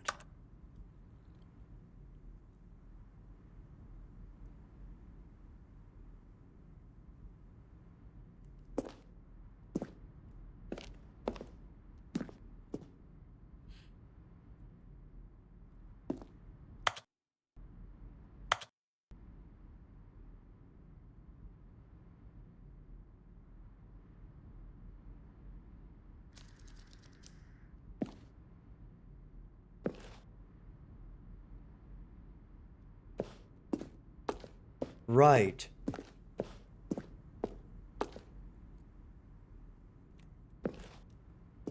Why? You're telling me there's an entire museum dedicated to this?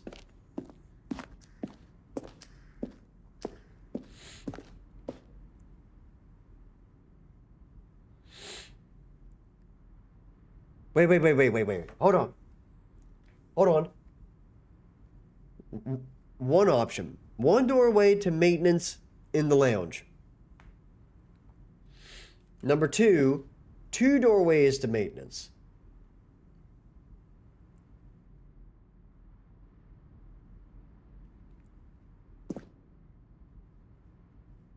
One doorway to maintenance in the lounge and the original back on track option.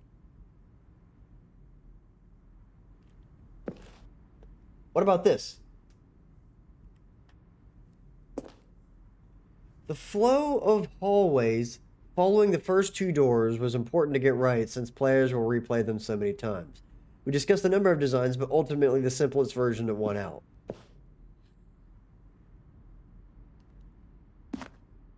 Oh, so confused.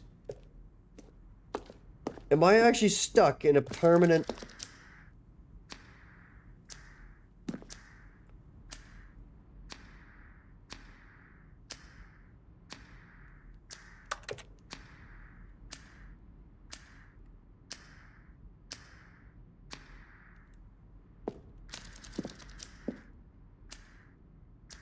What?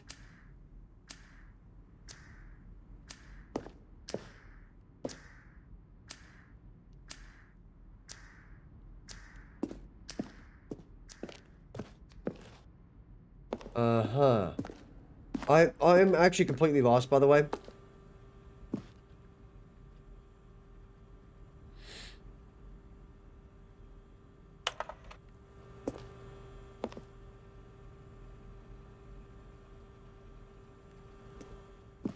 Huh.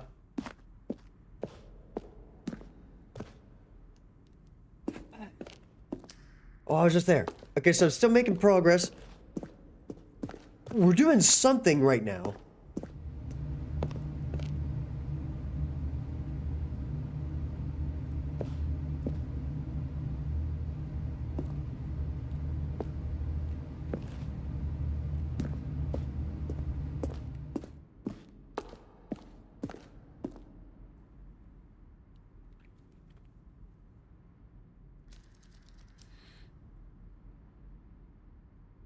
Huh.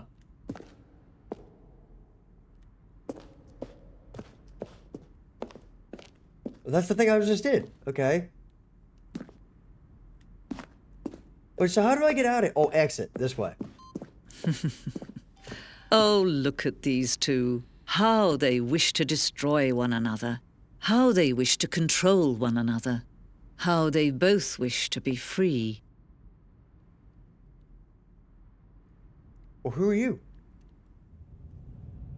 Can you see?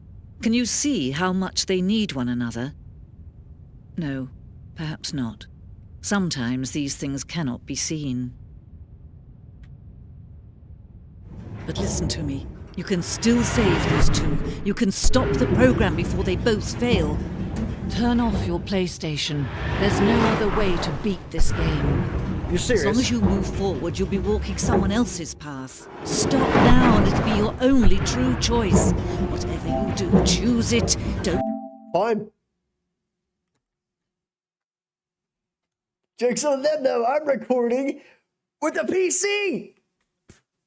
So you're still here. You are still stuck with me. Joke's on you. Watch, it's going to drop me right back in where I was. It's going to drop me right back in where I was. Please enter the current time. Right. It's 3:03 p.m.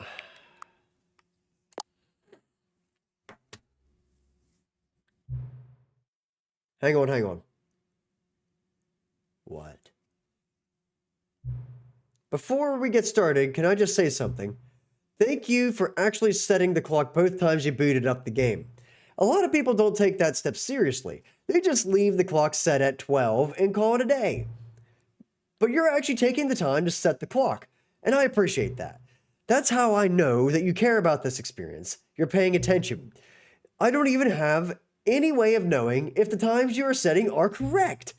Tell you what, I'll make you a deal. Since you've been so cooperative, next time you boot up the game and see this screen, just set the clock to your favorite time. Go ahead, pick whichever time you want, even if it's not the correct time. You've earned it. All right, I'll let you get back to the video game now. I actually have a favorite time. That's the thing. No, wait, is it going to draw me right back in the middle of this, though? What?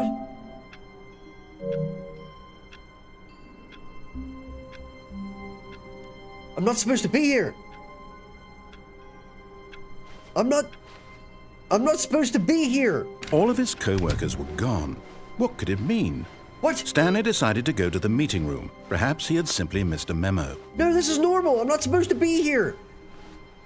This is terrible. No! I don't even know how I got there. So this is the hard reset. There should be a door right here that says new content. There is. We're not going in there yet. My mind's already been fried enough. I need When to take Stanley the wrong came exit. to a set of 2 open doors, this was not. Stanley took the first open door on his left. I can't do that quite yet. Yes, I can do that, actually. But hold on.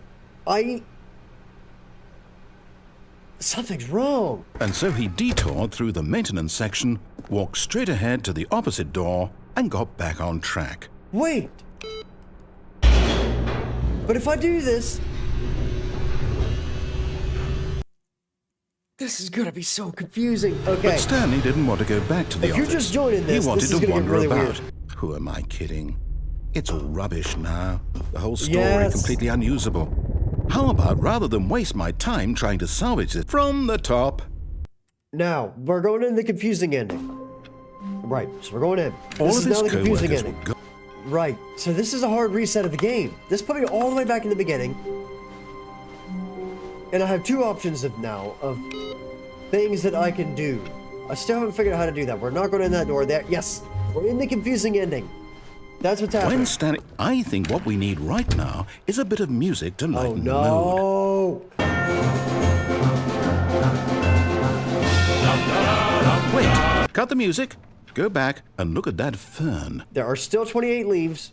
Wall. Find the line again. Well, who consulted me? Begin Why don't following I the get to line. decide? Find an Why don't accidental I get a replica of say the in all of office this? that has Is begun it to really- deteriorate. Make No, up a it can't story be. here. I don't want Narrate. it to be. Restarts the I don't game. want the. Well, in the meantime, if you. There it is. Okay, I gotta find the line again.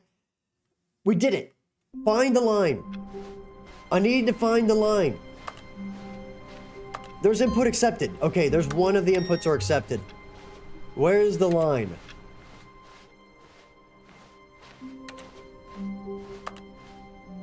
That's it.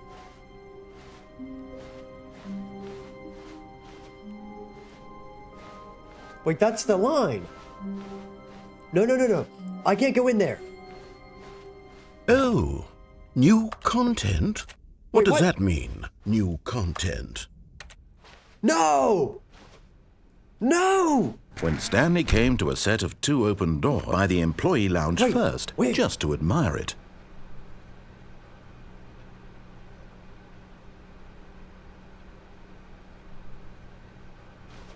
How do I get there? I don't remember how to get there. Stanley was so bad at following directions, it's incredible he wasn't fired years ago. Been about nothing but you all this time. What? Really? Yes. No. Let me prove that I'm on your side. Give me a chance. Now listen carefully, this is important. Stanley walked through the red door. I'm so confused. Perhaps you misunderstood. Stanley walked through the red door. I still don't think we're communicating properly. All right, fine, go ahead, Stanley. You see? There's nothing here. But I don't want to do that. Okay, guys, listen. I understand now.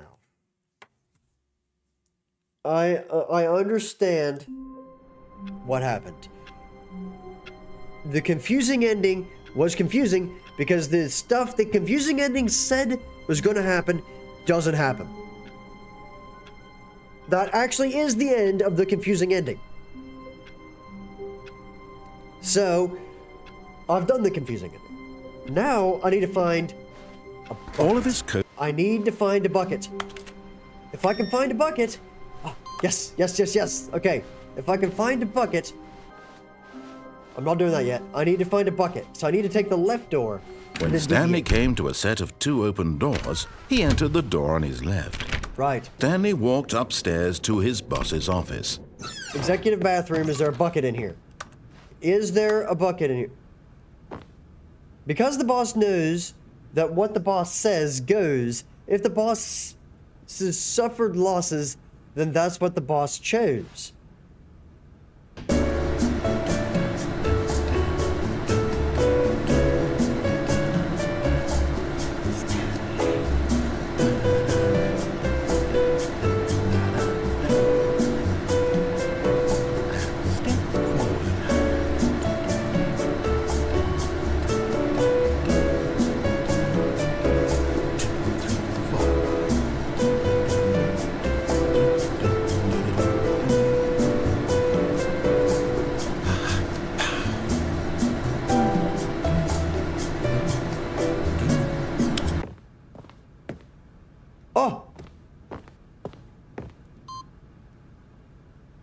Fascinating. I didn't even know it could show up on that screen. 2845. He stepped into the newly opened passageway. Okay. I need to not restart. How did I get to that point where I was gonna die? There was a point where I was gonna Descending die. deeper into the building, Oh. Stanley realized he felt a bit peculiar. Yeah, It was tell a me about it, stirring buddy. of emotion in his chest, as though he felt more free to think for himself, to question the nature of his job.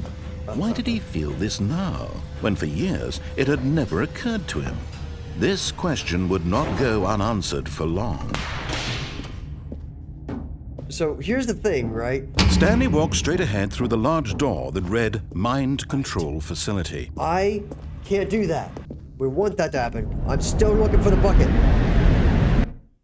I need the bucket.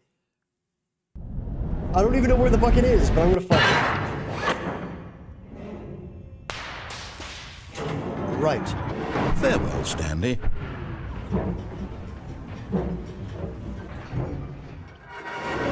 Perfect. Okay. Farewell, Stanley, cried the narrator. And yet it would be just a few minutes before Stanley would restart the game, back in his office, as alive as ever.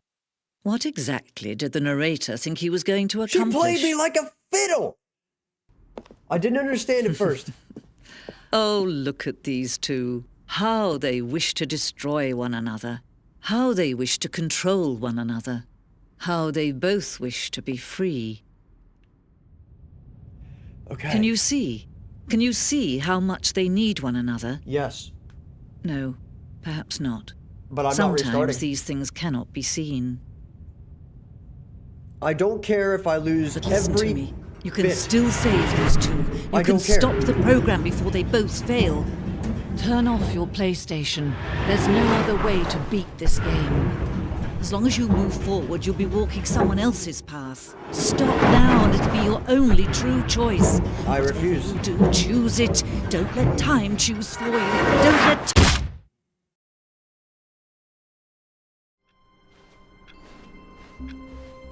All of his co-workers were gone. What could it mean? So there's only one thing I haven't tried to do. That's gonna take me back to where I needed to be. I'll have to choose one of the left routes. I could choose the right route, but the problem with the right route, this route, is I know the outcomes of it. There's nothing new I could possibly do. We're going to do this. And so he detoured through the maintenance section, I'm not doing walked that. straight ahead to the opposite door, and got back on track. Yeah, there's no way I'm doing the confusing ending again, dude. The Yet there was confusing not a ending single person here takes either. so long. Feeling a wave of disbelief, Stanley decided to go up to his boss's office, hoping he might find an answer there. Oh my god, dude, that's amazing. Stanley walked upstairs to his boss's office. Right. What does this say now? Money in the morning, money in the evening, money for breakfast, money crisp. Okay, so that's what that says now. And Done to discover not an 2, indication 4, of 5. any human life. Stanley was in such a rush to get through the story as quickly as possible, he didn't even have a single minute to just let the narrator talk. That kind of anxiety isn't healthy, so he relaxed for a few moments with some calming New Age music.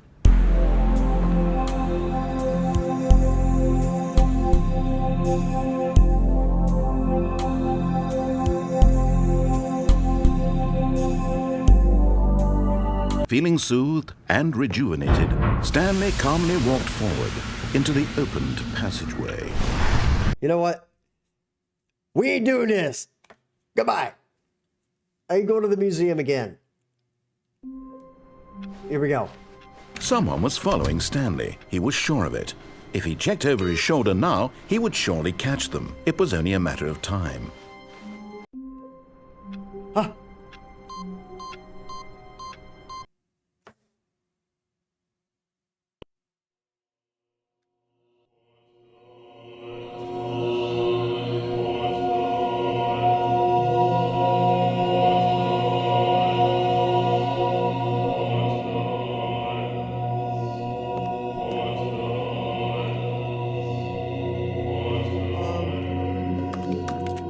Oh. Wait.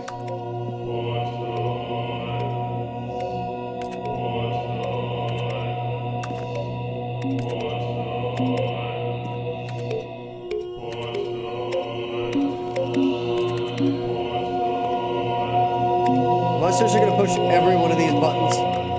How long is this gonna take? Oh, they just keep turning back on? I think I'm stuck here. If I'm being honest with you, I think this is it.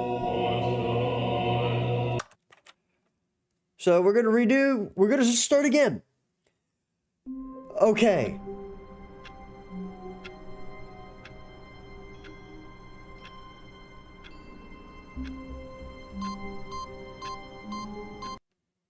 And does this take me back?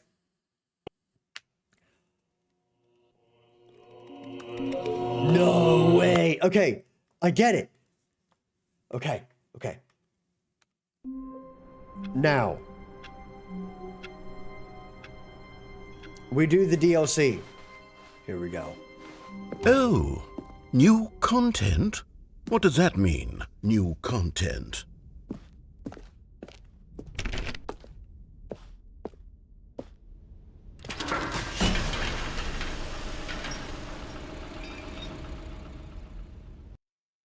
What?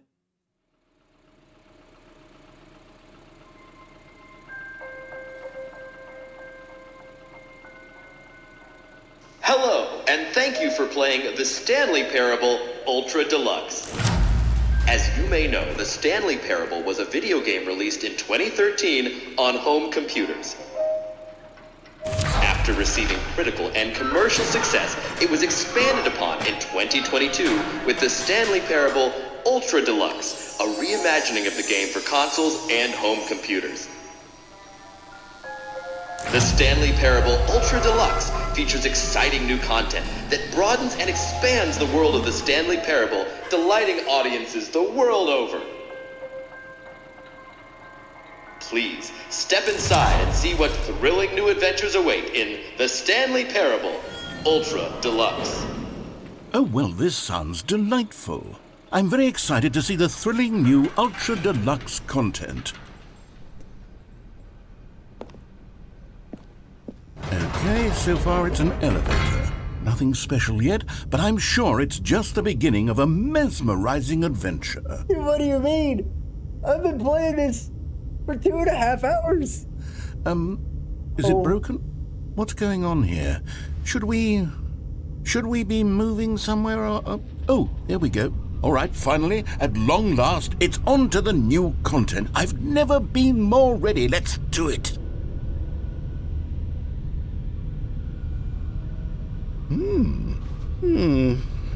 I have to say, initial impressions of Stanley Parable Ultra Deluxe, mostly tedious.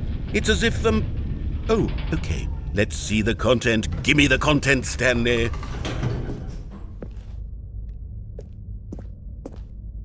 What? All right, let's see. It's the jump circle? Wait. Oh my goodness.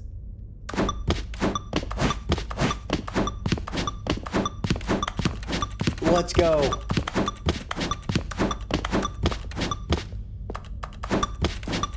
This is the greatest thing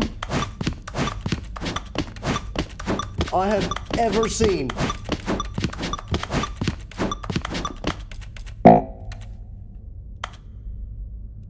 It was fun while it lasted. Is that it? Surely that's not all the new content. There has to be something else, right? Here we go. Oh, you've got to be kidding me. Goodness, another elevator. Stanley, I have to say, initial impressions of this game are not positive. It's Nope. just elevators and jumping. Is this what passes for exciting new content? I've If this been is new debated. content, then I could just read you the whole dictionary. There's 20 hours of new content right there. Hell, I could count to 30 trillion. You could put that on the box. The Stanley Parable Ultra Deluxe, now with over 1,000 hours of new content. And oh wait, there's more. Very good. Yes. I knew there had to be something else. Let's see it. I'm ready for whatever it is. Oh, for crying out loud. That's it? Oh, you've got to be kidding me. You see, Stanley? This is what happens when greedy video game developers with no respect for their fan base rush a cheap expansion to market for no reason other than to make an easy dollar. And don't get me started on the level of craftsmanship that's gone into it. In fact, I'm looking right now at the game's trophies, and it's hard to believe one of them actually says, "Test trophy, please ignore." What quality assurance department signed off on this? I'm infuriated and I'm offended, and I intend to find these people on Twitter and hold them personally accountable. It's my fault, Stanley. I built up too much anticipation around the new content, I'm afraid. It could never have lived up to such expectations. If you're still with me, why don't we just reset the game, and we'll try to get back to what the Stanley Parable is really about. No frills, no gimmicks. Just you and me having a great time together like always. What do you say, friend?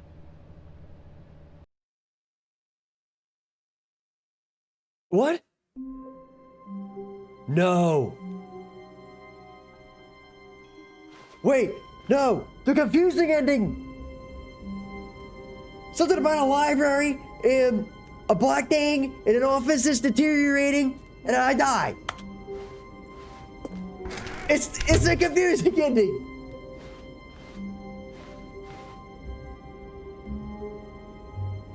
What? Psst! Stanley! Come over here! In the vent! I want to show you something! No! I've seen this before in the museum. I'm not doing it. That's gonna take me back to the left entrance. I'm not doing that. Forget it. Oh, you don't want to see the cool surprise I made for you? Well, fine. You're No. a dork anyway, so who cares? No.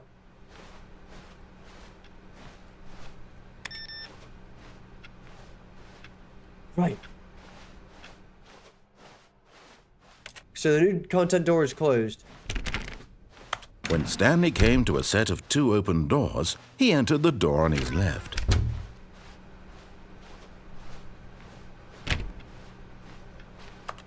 Is it the same? Yet there was not a single person here either.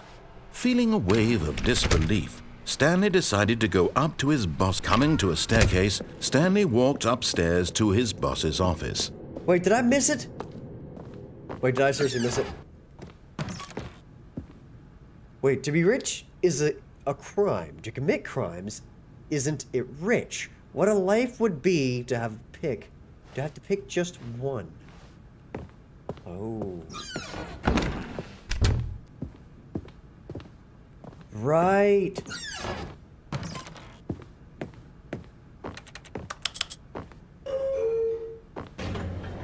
We're gonna test this a little bit.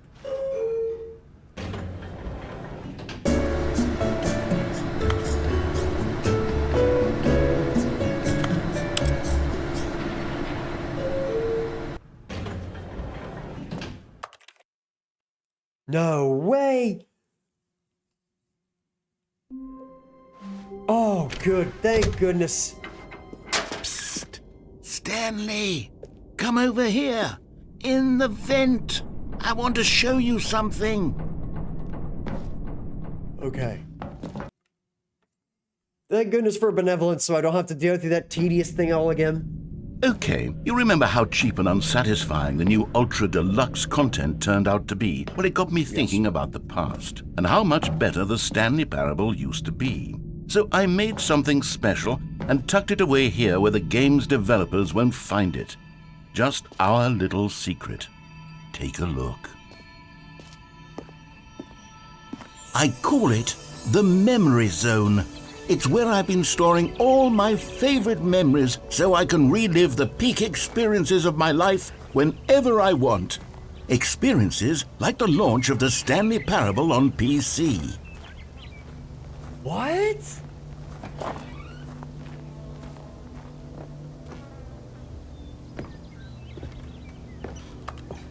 This feels like a place that would have a bucket. of a place that would have a bucket. You see, Stanley, doesn't the memory zone remind you of how wonderful Stanley Parable was before it was sullied with a cheap PlayStation port? Remember back in October of 2013, when the game originally launched? Back then, video games had integrity. Back then, it all meant something. Oh, the waste.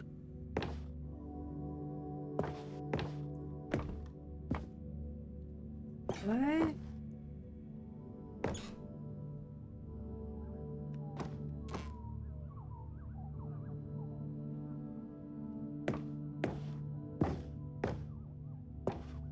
"2013. I need to enter 2013 when I restart the game.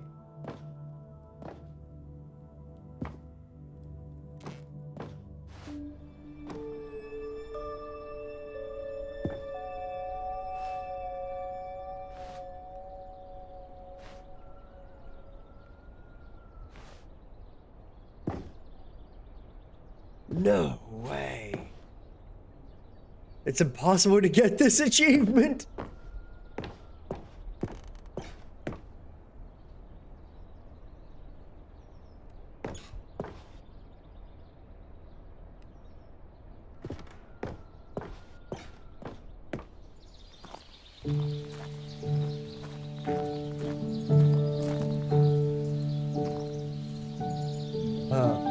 Je suis dans la mémorisation, c'est cela. And over here is where I keep reviews of the Stanley Parable. Like this stunning triumph of games journalism, 10 out of 10 from Destructoid.com. James Stephanie Sterling writes, and I quote, "Where so many games that aspire to be more than games end up less than any form of art, Stanley Parable strives and then succeeds to be every game ever created."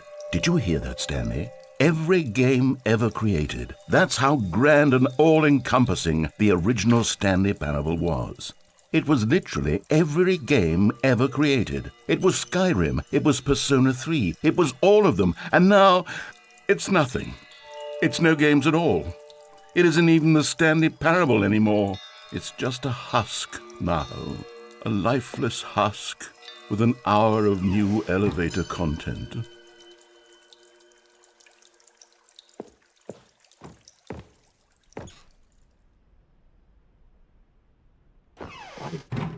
This is incredible.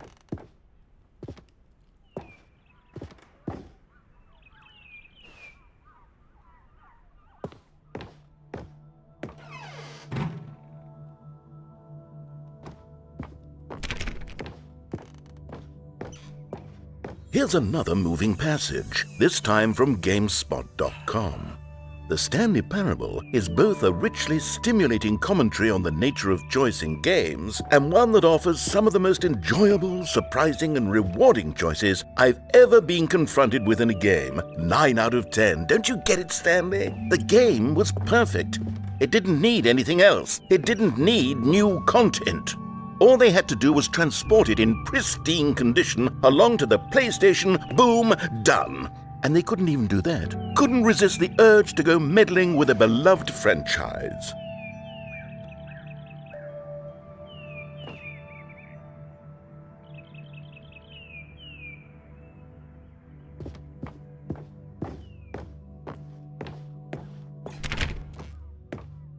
So what then?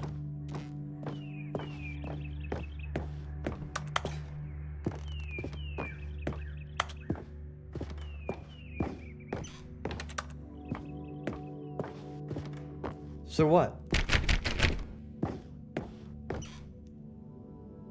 The Serious Room, 2013.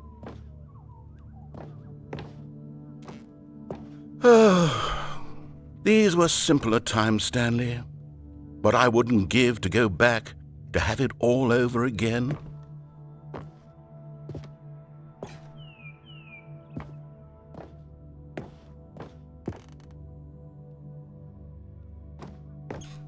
Well, why don't we?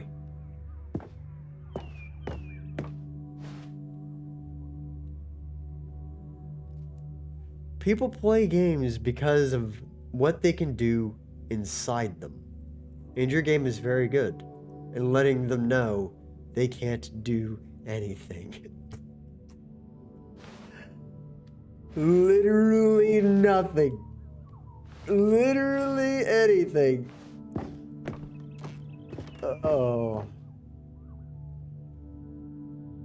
Snake oil salesman. Oh, man. Oh. There's the pike. So is this it? Is this the ending?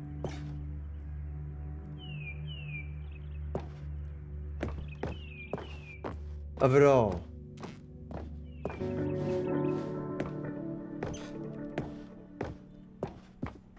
Oh. Wait, hang on. I don't recall this part of the memory zone before. What's this? What's down here? What's this? Now this is some Gmod looking source engine right here if I've ever seen it. Oh no, oh God, no, Stanley. It's a collection of reviews from Pressurized Gas, the extremely popular online storefront for computer games. I haven't looked at these in years. I can't even imagine what's been collecting down here. Surely these reviews were glowing as well, weren't they? Not recommended? Honestly, I could not be bothered to play this game to full completion. The narrator is obnoxious and unfunny, with his humor and dialogue proving to be more irritating than entertaining. Unfunny! I'm not trying to be funny. I'm trying to make a serious work of art. I suppose I could write up a handful of gags to insert into the Stanley Parable, but the game is already such a densely layered web of profound philosophical insights that I can't even imagine where I'd have the room to stick them.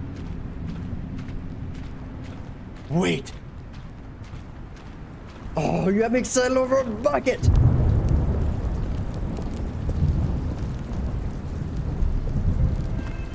Okay, let's see what this one says. While the idea for the game is good, for someone who prefers non-linear games, this preachiness gets annoying fast. Preachy? Stanley? I'm not preachy, am I? Oh, surely not. You can tell me if I'm preachy. Honestly, you can. Oh, goodness. This is actually quite shocking for me. I always, well, to be honest, I had always thought of the game's dialogue as being rather terse to begin with. You can't know how much fluff I cut from the game to get it to feel as light and airy as it... Well, I always thought it did. But maybe it wasn't. Oh dear. What an awful memory to have to hold on to. These black marks on my otherwise unimpeachable track record. I feel like a failure. Like I let these people down. Perhaps the Stanley Parable isn't quite as sterling as I always remembered. What's this one got to say? You constantly have to stop doing anything so the narrator can catch up with his long-winded explanations of what's happening. I wish there was a skip button. A skip button? Well, yes. Yes, I think we can do that. If I'm truly too preachy, then maybe letting you skip ahead for just a moment, surely it couldn't hurt. Not if it means we can strike these negative reviews from the record. Only positive reviews of the Stanley Parable. That's my motto today, and it's always been my motto. I'd do anything for the customer, Stanley. Yes, a skip button we shall have.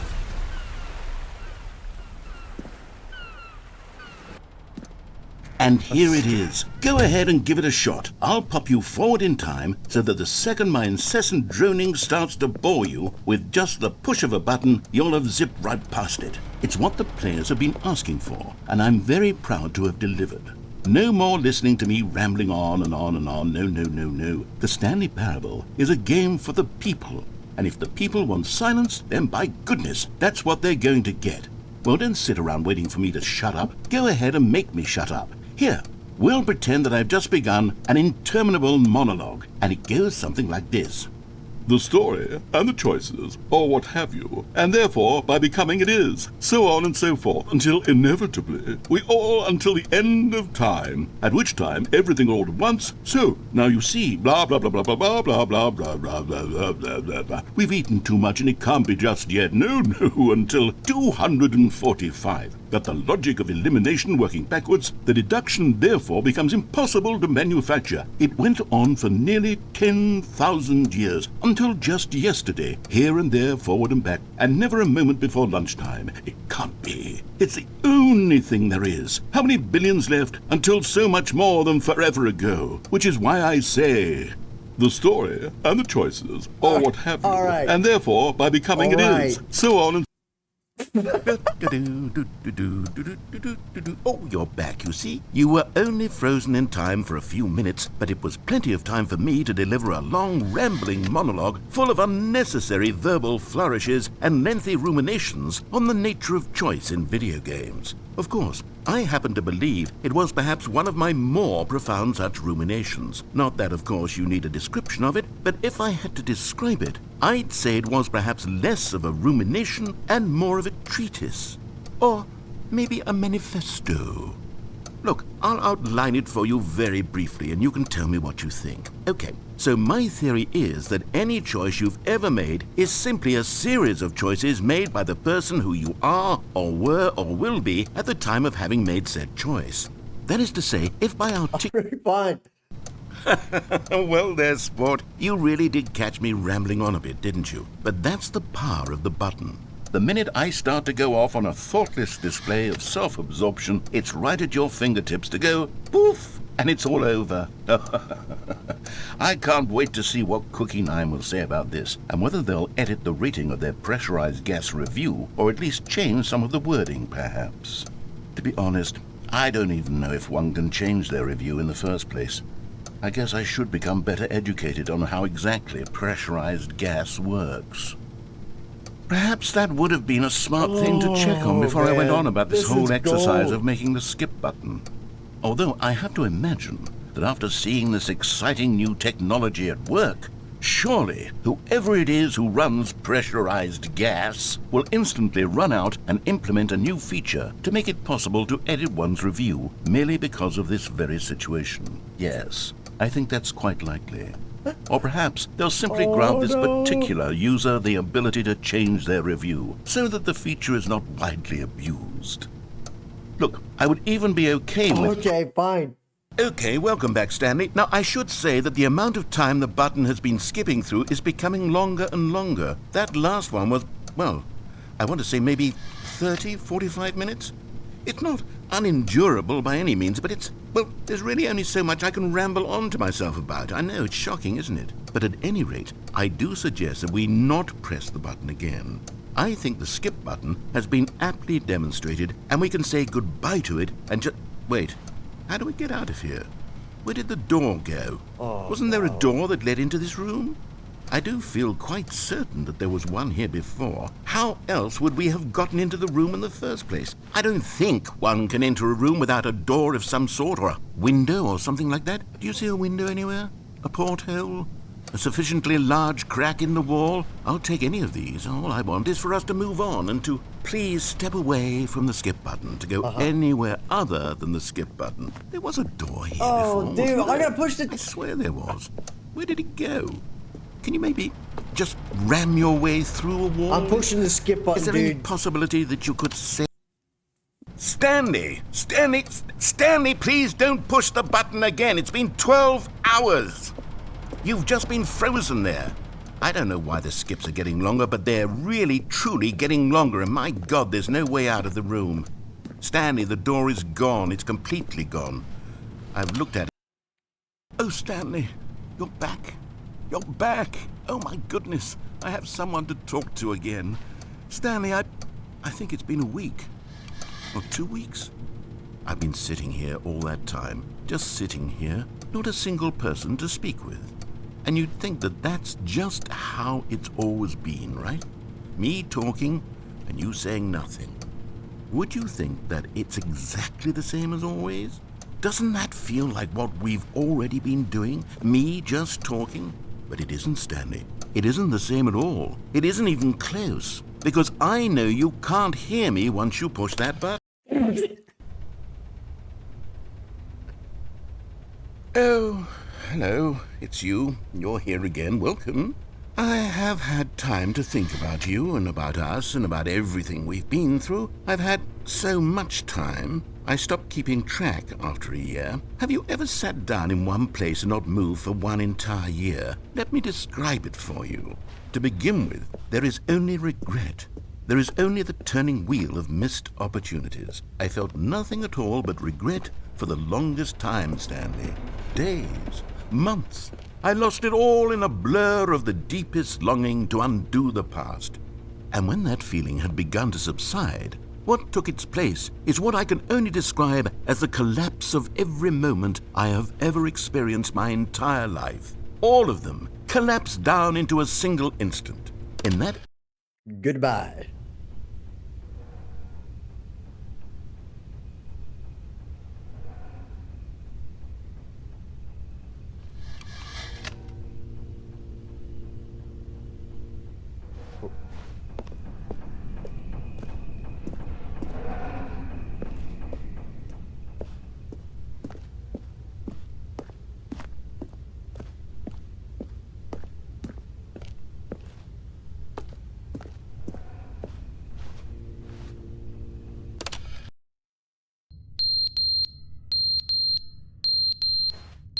Carbon monoxide detector.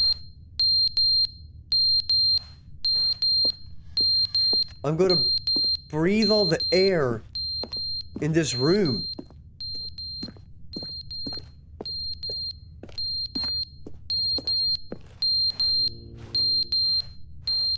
Until I die. Because the tree died. But they didn't understand the game was never meant to be funny. It was meant to have a point. It was meant to speak to the human condition. But where are the jokes? Where are the jokes? They bemoaned, they screamed, they gnashed their teeth and said, entertain us. It wasn't enough. They had to leave a pathetic little thumbs-down review and make all of their pitiful demands. But then, he's talking too much, they said. First, he didn't entertain us, now he won't shut up. It's the inconsistency, it's the lack of accountability, it's the unwillingness to examine with an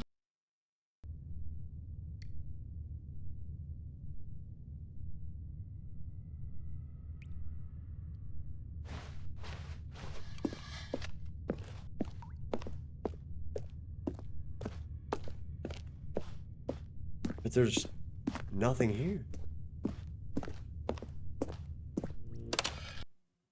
The end is never the end, is never the end, is never the end, is never the end, is never the end, is never the end, is never the end, is never the end, is never the end, is never the end, is never the end, is never the end, is never the end, is never the end, is never the end, is never the end, is never.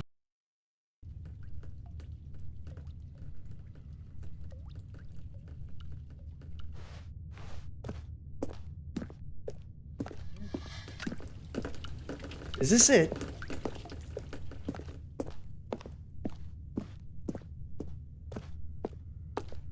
Is this it?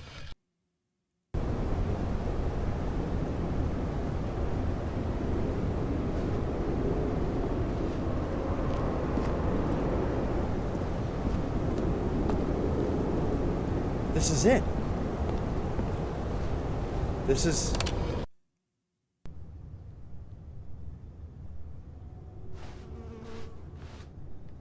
So you're telling me I can skip as far as I want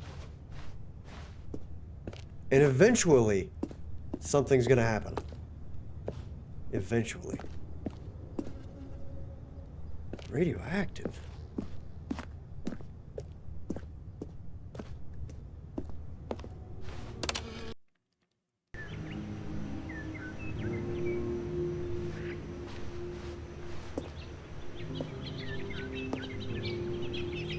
Was there an entire war?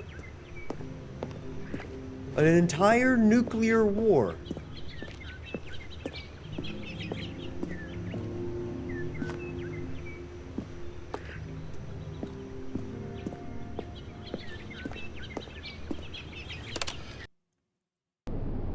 Oh, nope.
What? Stanley went around touching every little thing in the office, but it didn't make a single difference, nor did it advance the story in any way.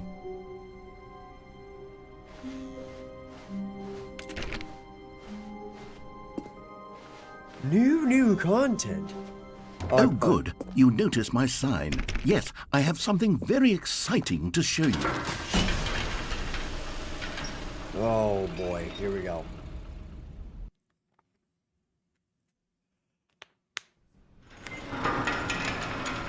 Oh, please don't.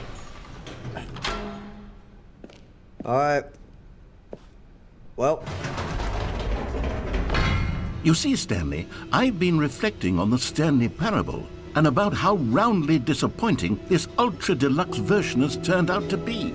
The original Stanley Parable was a landmark, and any new content for it should live up to that legacy. So forget this Ultra Deluxe nonsense. I say we take it one step even further. Which is why I'm very proud to announce for the first time ever, the Stanley Parable 2.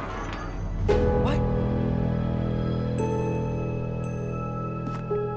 Yes, you see, isn't this far superior to a measly port with a few minor additions? Think of all the new territory we'll cover with a fully fledged sequel, an entirely new experience, built from the ground up. Why, there are so many possibilities. It could go in so many different directions.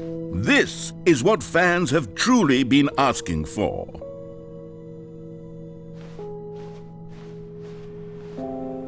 Calling it the Stanley Parable 2 is just so much catchier than Ultra Deluxe, don't you think? Ultra Deluxe? What does it even mean? But the Stanley Parable 2, now that's an artistic statement right there. It's future-oriented. It screams progress and innovation and long-term franchising potential. What do you mean? Now, to be clear, I haven't quite nailed down what exactly the Stanley Parable 2 is going to be, but let's take a look at some of the features I've been developing for it. I figure that if I can loosely organize a handful of interesting concepts, that surely the game will sort of naturally spring up around them. It'll all work itself out. Game development is much more of a fuzzy magic than anything scientific or logical, really. This way to the show floor? What is happening? The Bust-A-Doo... Guys, I'm so blown away. My mind is so fried. I've been playing this for 3 hours. Here we are. Go on, try out some of the new features. What?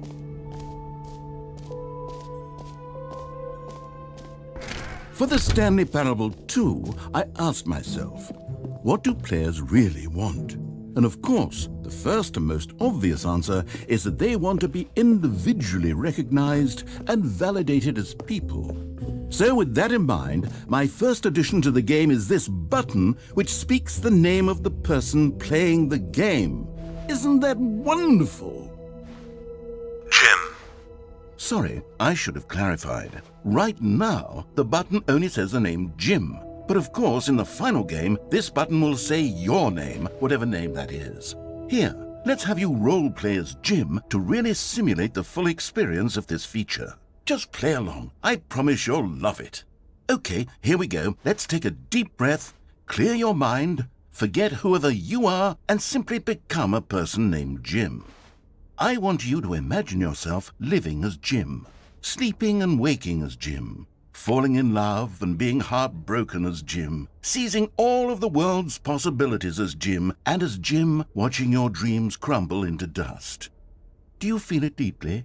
Are you really, truly Jim right now? If so, then please step forward and press the button. Jim. Yes! You see? What a thrill! What a rush! That was you! The button described you. Do it again. Do it again. Jim. Ooh, it hits even harder the second time. If this were the only new feature in the Stanley Parable 2, it would still be worth the money. let's take a break from the gym button. I'm too emotionally drained from all of this personal validation. Guys, I don't even know what to say. Whoa there, cowboy. Sometimes a person can be too much, Jim. I'm putting the gym button away. Otherwise, soon you'll start to lose all sense of who you actually are. Oh my goodness. Guys, I don't even know what to say. It's so sarcastically brilliant. It's like, I just don't understand. How do you build something like this? And the thing is, it's the most I suppose I dry... could allow only people named Jim to play the Stanley Parable 2. That would actually save me the work of finishing this feature. Like, it's the most dry content you've ever seen.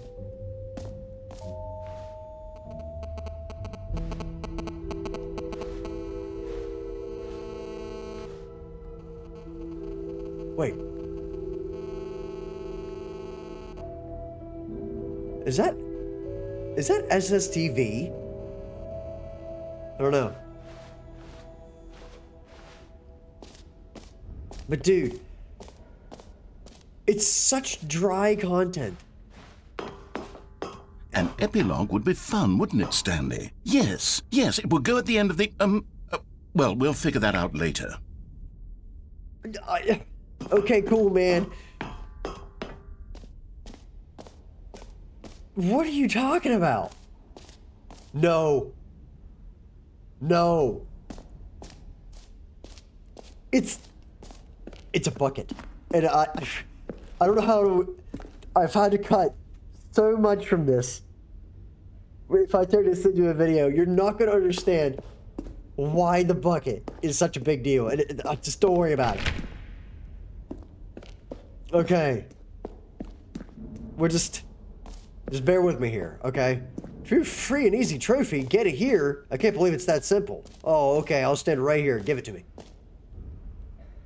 I got it. Right.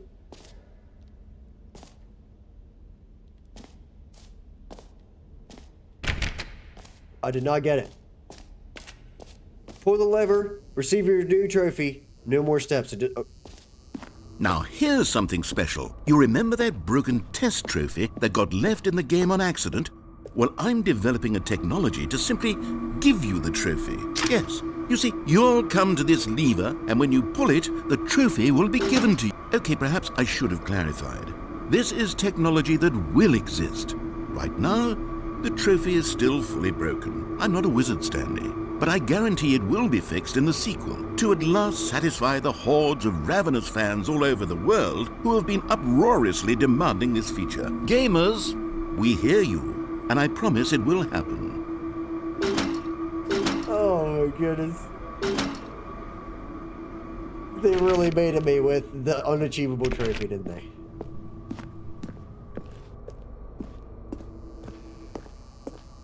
Oh. What else? What other exhibits haven't we seen yet? Oh no. I already used all the jumps! You know what? Let's bring the jump circle back for Stanley Parable 2 as well. It's a... Oh, wait. You already spent all your jumps the first time we saw the jump circle? Yes! Oh, well. I suppose it can just be a nice decorative piece, then. Well, unfortunately for me, I have, in fact, used... Why is there a giant spinning person who looks like they're from Family Guy? You telling me they got merch? Oh, no. Ah, collectibles. Now it's a real video game. In the Stanley Parable 2, you'll run around gathering up these miniature Stanley figurines. And what's truly innovative is that there will be no reward for collecting all of them. I don't want to stifle the intrinsic joy of watching a number go up. You simply collect all of them, and then you move the hell on with your unremarkable life. What? So you're telling me that if I walk out into the abyss and collect... Hold on, we gotta get there first. It's gonna take a hot minute. You have no idea how many games I've played over the years that have played this, and it looks exactly like this. Give it to me. I can't even... What do you mean there's 6 of these? What?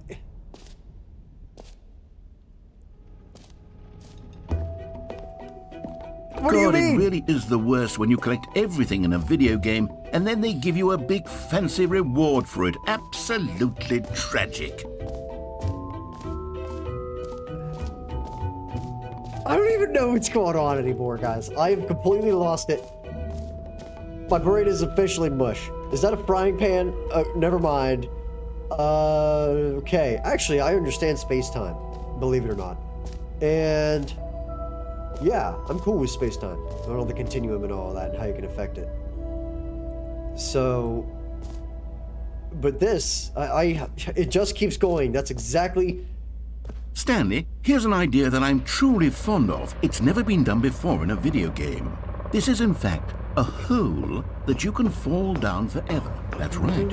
Infinite falling. You can fall until the end of time, if you like. A stunning leap forward for video games as a medium.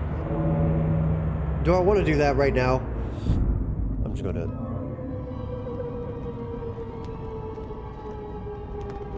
You see, isn't it wonderful? One of my more ingenious concoctions, if I do say so. Now then, since you've gotten to see the infinite hole, you can press the teleport button to pop back up to the top, and we can continue onward.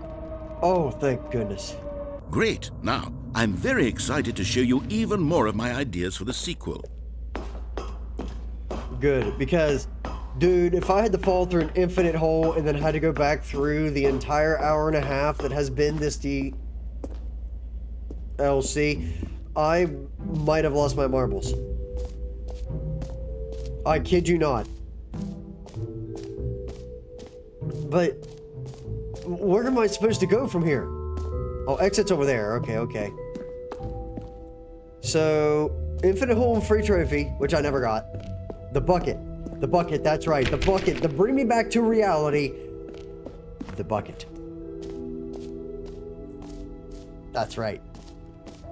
Okay. Prepare to be absolutely enthralled by what is the bucket. Oh, hold on. We gotta get to the merch store first.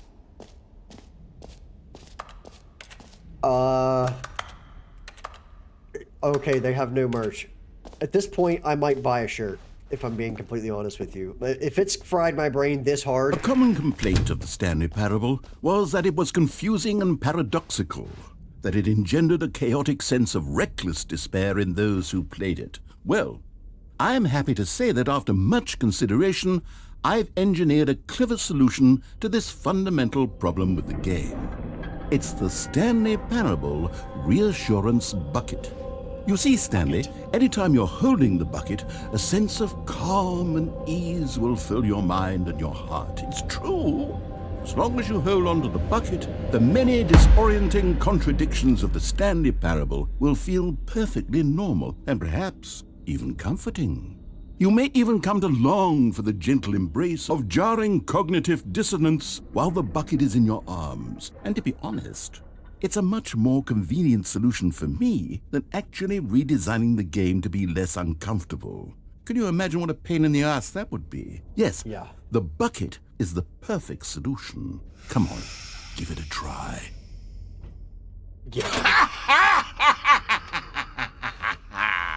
Can you feel it? The glow of comfort, even in the face of crushing despair, must already be sweeping through your body. And in fact, can I say that I do believe the bucket lends you an air of charisma as well? I think that just holding it has made you the slightest bit more attractive as a person. The benefits of the bucket seem to go on and on, don't they? All this and more await you in the Stanley Parable 2. The where's my hard reset? Get me out of here. Does anyone give out awards for most enjoyable bucket in a video game? This has That gotta really get should it. be an award if it isn't already. Now what? Where's the exit? I've got what I came here for. It took me so long.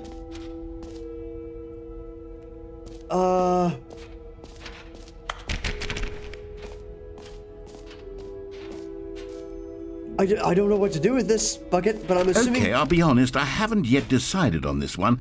I think that in the new version, the office could use a bit of decoration, like balloons. But I'm undecided on Get Well Someday and Happy 12th Birthday. Which would you go with?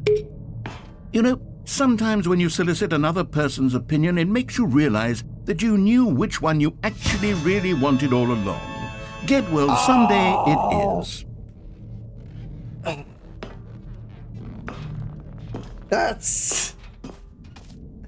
That sucks so bad. Or actually, maybe I should have gone with... No, I've made my decision. We're moving on.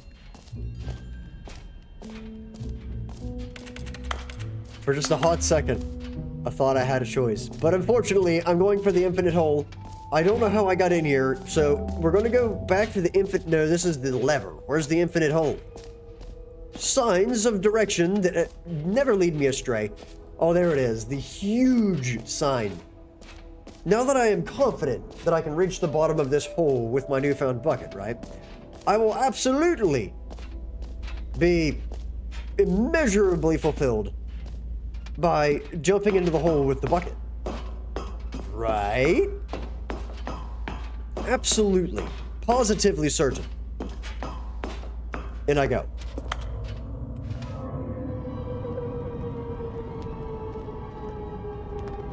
Okay, and I guess we're back in the Yes. hole now. Did you really need to see it again? I don't Yes. know what else there is to say, Stanley. It's an infinite hole.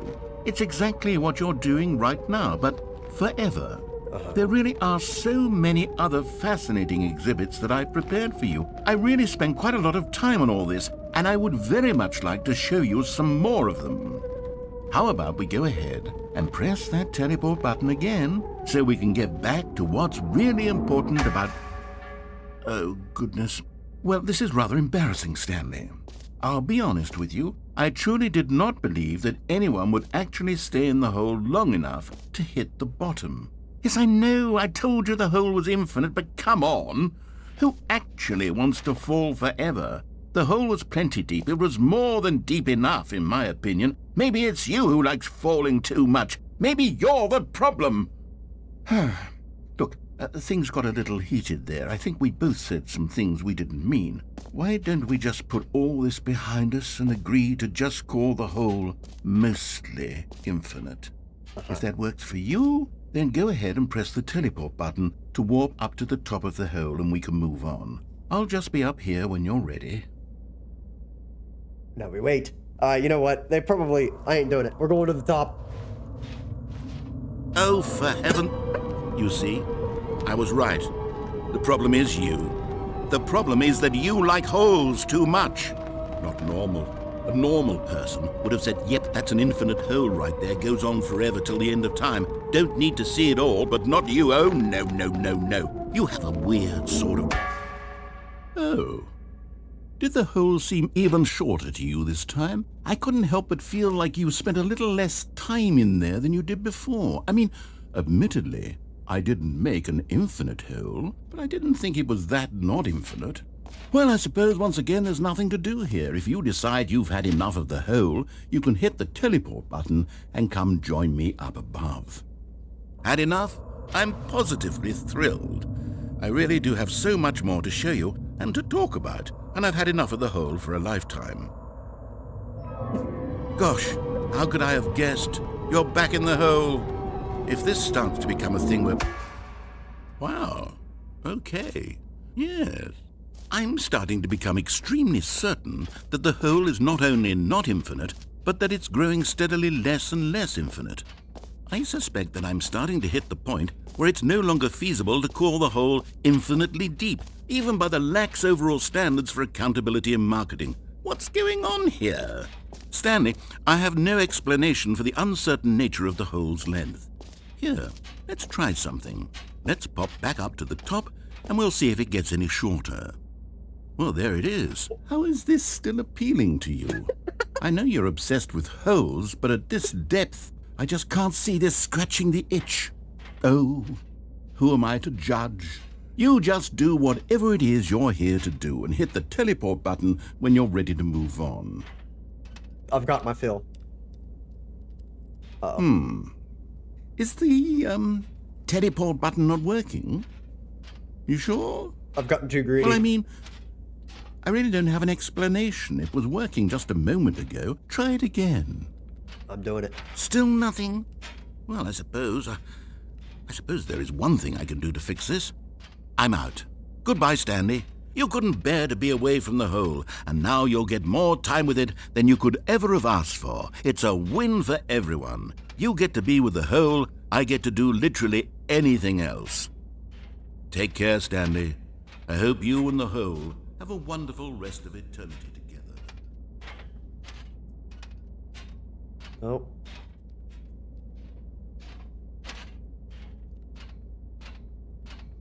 I do in fact have a bucket. Wait.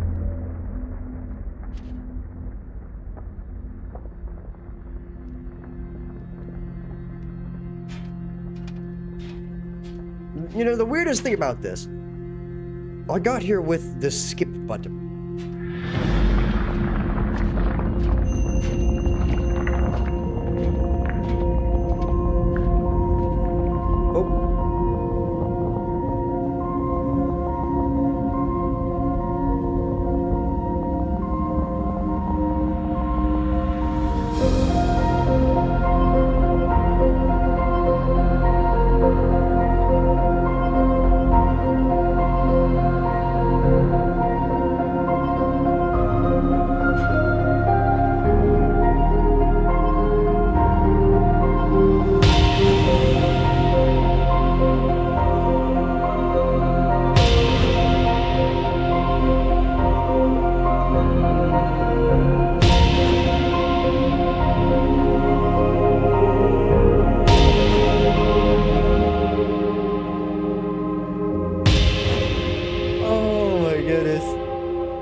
Wait.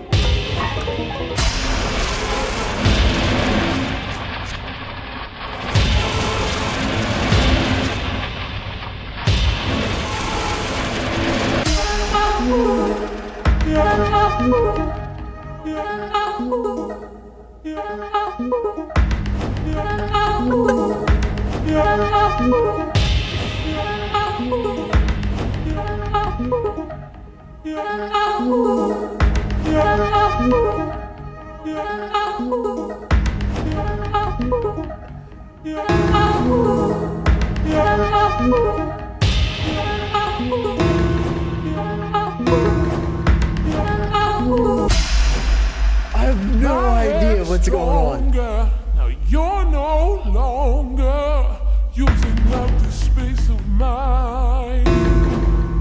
My head's stronger. Now you're no longer using up the space.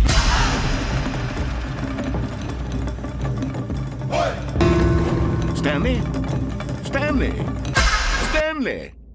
Oh, good, you're awake. It seems you had sort of dozed off there, drifting away into dreamland. But we can't have that, Stanley, because this hole is just so darn fascinating that I want you to be wide awake for every second of it. You don't want to miss a single moment. So how about if I just pop in from time to time and wake you up to keep you really, truly focused on the hole? From the looks of things, you and I will have many, many years here in this hole, and I'm looking forward to all of them. Stay alert, Stanley. I'll be back. Toodle-pip. Oh no! So here's the question. Oh. Thank goodness.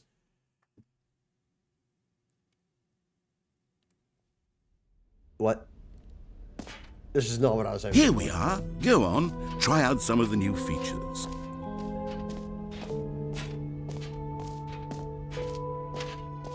Wait.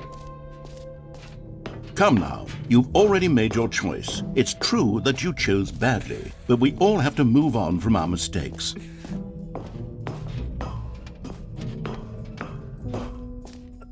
I'm not going in the hole ever again. Actually, wait. Should I go to the hole again? Wait, there's an exit over here. Hold on. Okay, we got the expo wall. We have this map, jump circle, free trophy. The button that says the name of the player that is playing the game, merch, setting world champion, the Stanley Parable reassurance bucket, office decorations, epilogue, collectibles, infinite hole, and exit. I've done all of it. We're gonna go check the settings world champion because I still have not figured out how to get in there, and go into the settings to say let me into how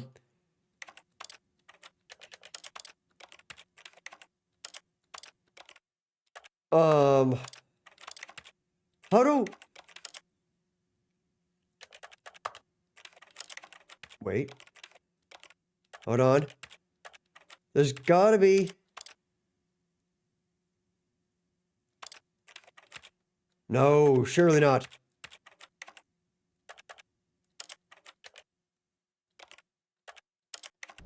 Okay, I've looked at all the settings. Do I get to be the settings world champion now, or what? Okay, here we go. Up we go. Oh wait, was it this?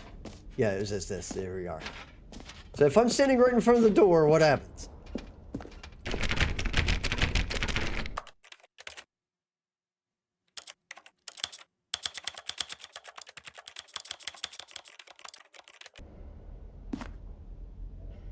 That didn't work. I don't think you can actually get in there. I have no idea how to do that. But we're going towards the exit. I think I've done way more than anything else. And I'm pretty sure there's only one collectible in this entire game. Fairly certain. And now we just gotta go figure out where the exit is. I'm leaving. Because here's the thing. I saw a sign like 2 hours ago. That said, All right, have you seen everything you wanted to? Ready to move on now? yeah, but I saw a bucket sign 2 hours ago. So, we're gonna go take this bucket to the bucket sign. So, Stanley, what do you think? Do you like all of the new features? Yes, I know it's not exactly clear yet how exactly these features will come together as one single coherent video game, but I can feel it in my soul. It's going to work. There's definitely a good game in there somewhere. Say, let's do an experiment.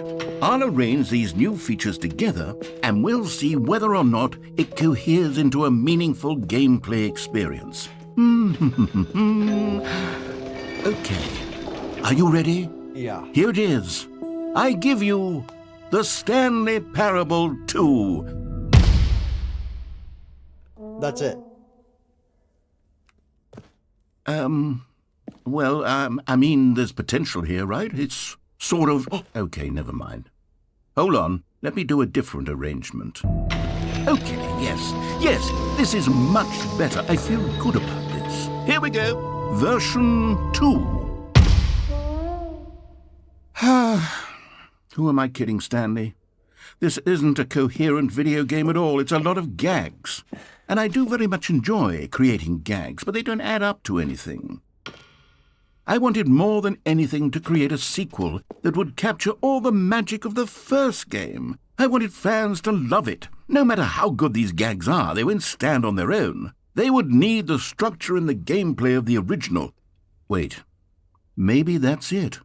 I can take the original Stanley Parable and simply, well, insert a few of my new features into it. Tastefully, of course. With respect. With care for the vision and integrity of the original game. Would it possibly work? I suppose it could, but it would need a really, really tremendous title screen. A title screen that says with bold and uncompromising conviction, "This is the Stanley Parable 2." Let me see if I can whip something up. All right, perfect. Go ahead. Take a look.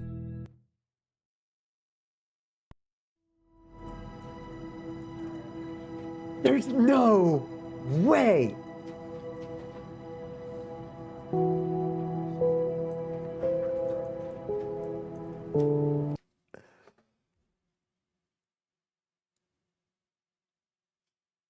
This is the story of a man named Stanley. Stanley worked for a company in a big building where he was employee number 427. Employee number 427's job was simple. He sat at his desk in room 427 and he pushed buttons on a keyboard. Orders came to him through a monitor on his desk, telling him what buttons to push, how long to push them, and in what order. This is what employee 427 did every day of every month of every year. And although others might have considered it soul-rending, Stanley relished every moment that the orders came in, as though he had been made exactly for this job. And Stanley was happy. And then one day, something very peculiar happened. Something that would forever change Stanley. Something he would never quite forget. He had been at his desk for nearly an hour when he realized that not one single order had arrived on the monitor for him to follow. No one had showed up to give him instructions, call a meeting, or even say hi. Never in all his years at the company had this happened, this complete isolation. Something was very clearly wrong. Shocked, frozen solid, Stanley found himself unable to move for the longest time. But as he came to his wits and regained his senses, he got up from his desk and stepped out of his office. Well, there's only one thing to do.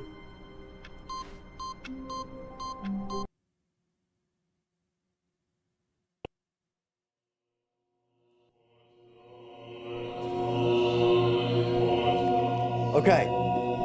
So this isn't it. Wait. The sequel is now paused. The sequel is... Okay, we're still in the sequel. That still works. All of his co-workers were gone. What could it mean? Stanley decided to go to the meeting room. Perhaps he had simply missed a memo. Everything's different? Oh, no. Wait.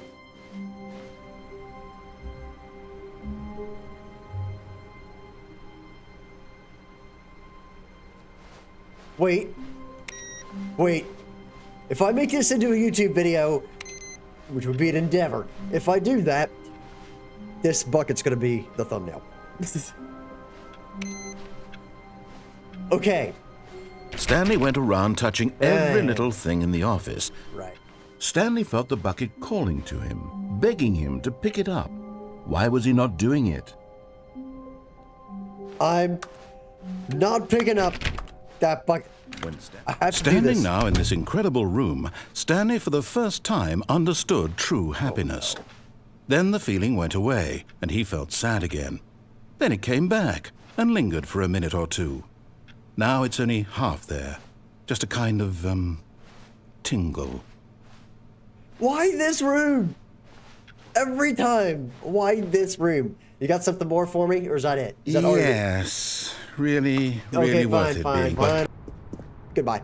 But in his eagerness to... Yes. Emma, Give me that bucket. Stanley picked up the bucket. Wait. The DLC room is gone. It's perfect. I know what I Stanley must clutched the do. bucket tightly to his chest and entered the door on his left.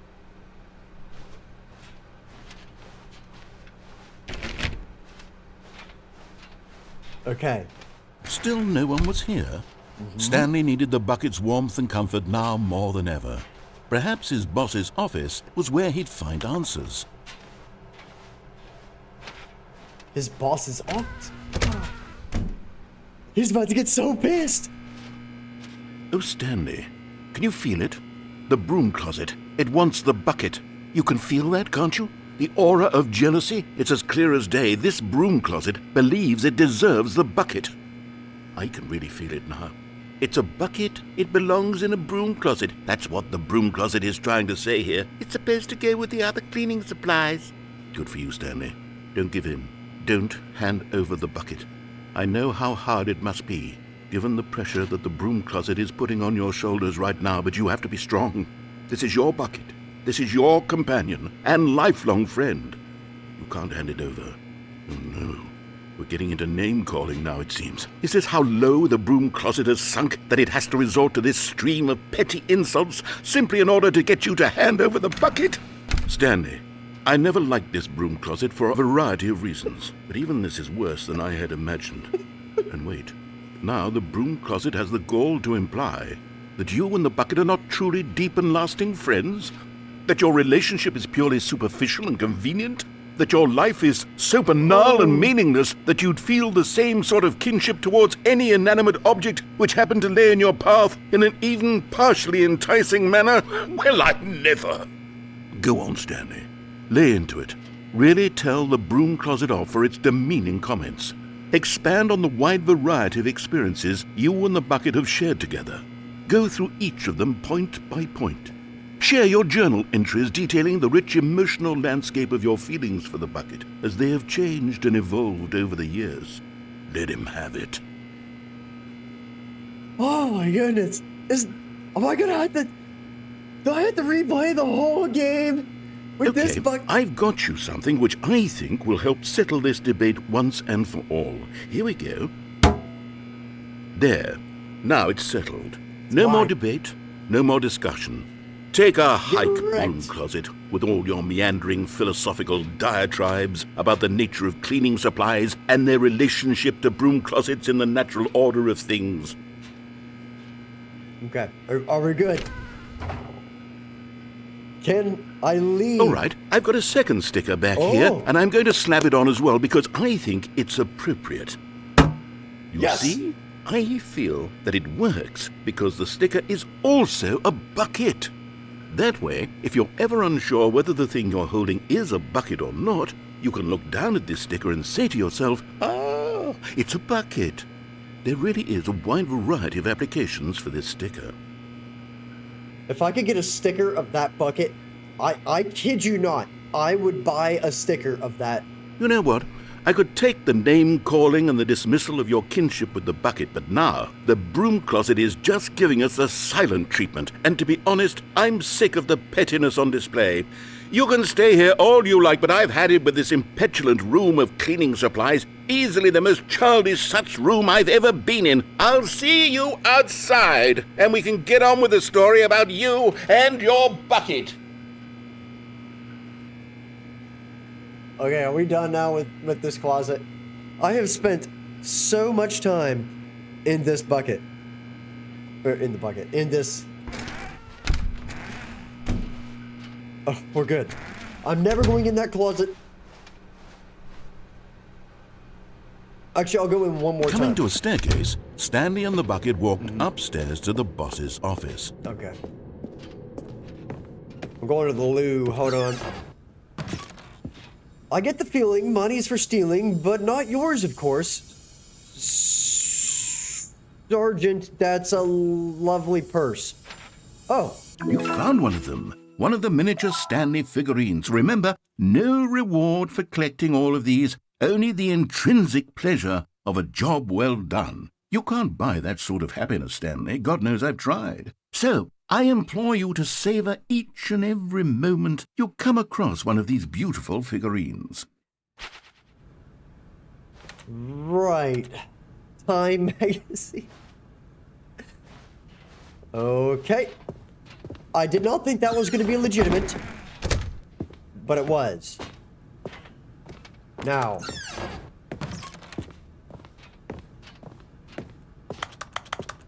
Open this door. There we go. Let me in. I have the confidence of my bucket to tell me this elevator's actually going to do something besides play funky music.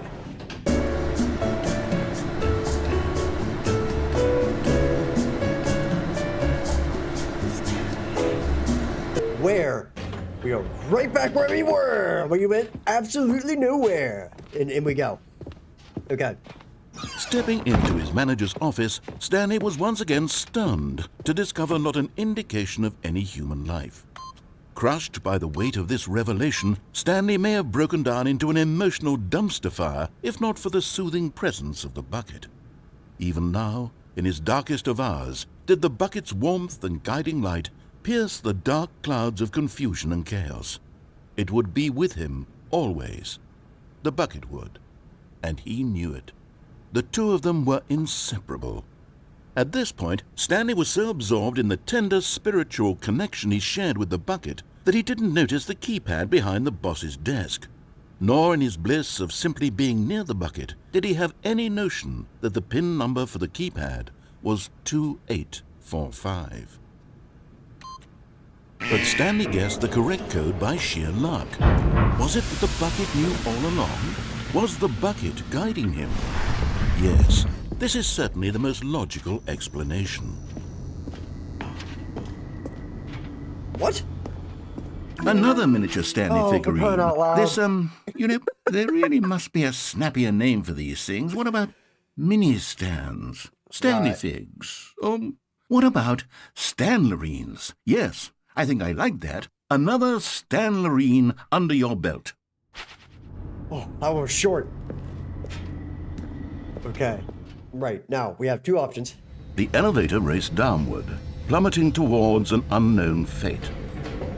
It would be all Stanley could do to keep himself together, if not for the bucket. Soothing him, comforting him, reassuring that in this darkest moment of uncertainty, he would be all right. The bucket is here for you, Stanley. Everything will be fine. Uh-huh. So it looks like we're gonna Stanley do and the bucket walked straight ahead through the large door that read, Mind Control Facility. Right. But the craziest thing is now, this makes sense. The lights rose on an enormous room packed with television screens. What horrible secret did this place hold? Stanley and the bucket both wondered to themselves.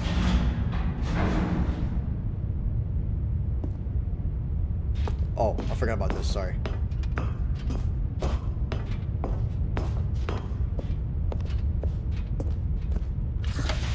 The monitors jumped to life, and Stanley nearly dropped the bucket in shock.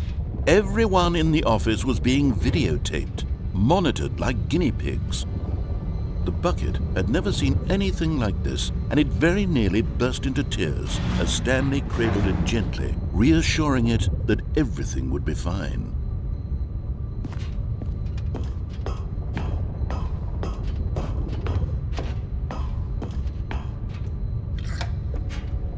Was the bucket under the mind control facility's influence as well? Had the bucket been told to do things it didn't wish to do? What kinds of things does a bucket want to do or not want to do in the first place? These questions raced furiously in Stanley's feeble mind. No! He screamed into the bucket. He couldn't accept it. His own life in someone else's control, never! He squeezed the bucket tighter, his one friend in the entire world. At this point, he could trust no one except for the bucket. But here was the proof. The heart of the operation. Controls labeled with emotions, happy or sad or content. Walking, eating, working, all of it monitored and commanded from this very place. And as the cold reality of his past began to sink in, Stanley decided that this machinery would never again exert its terrible power over another human life. For he and the bucket would dismantle the controls for good. Two best friends, Stanley and the bucket, up against the world. They high-fived in a really cool way, and the bucket made a sassy comment about taking down the system.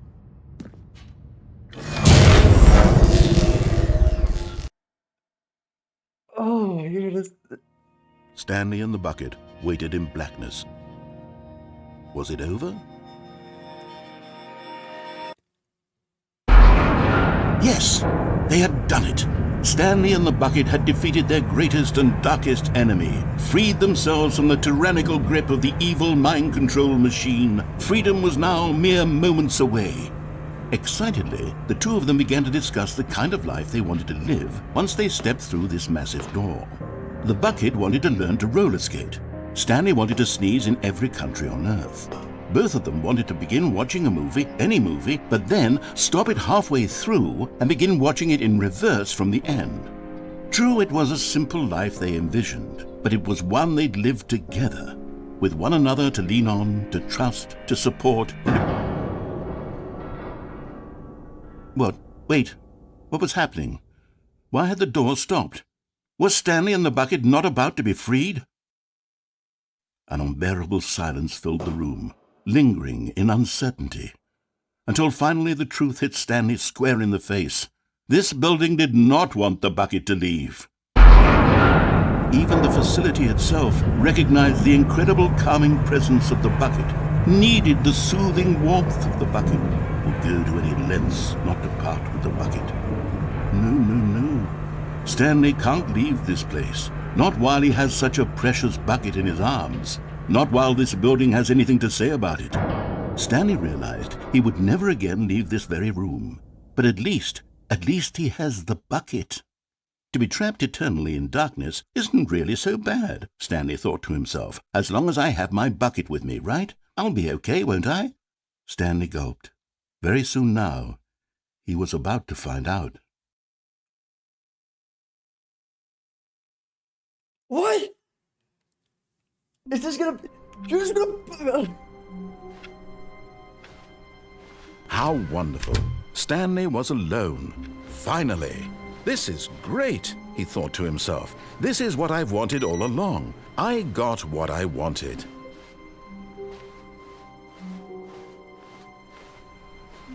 Dude.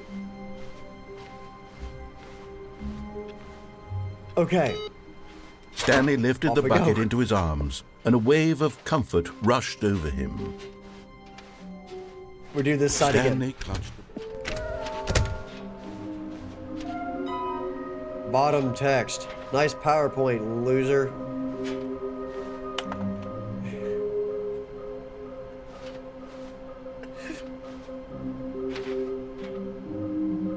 There will be a reward for finding them all?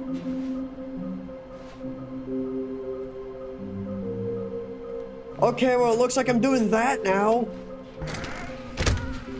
Stanley, we must move on from this broom closet, simply because I have no remaining stickers. If I did, you can guarantee we'd be in here for hours. But alas, no stickers.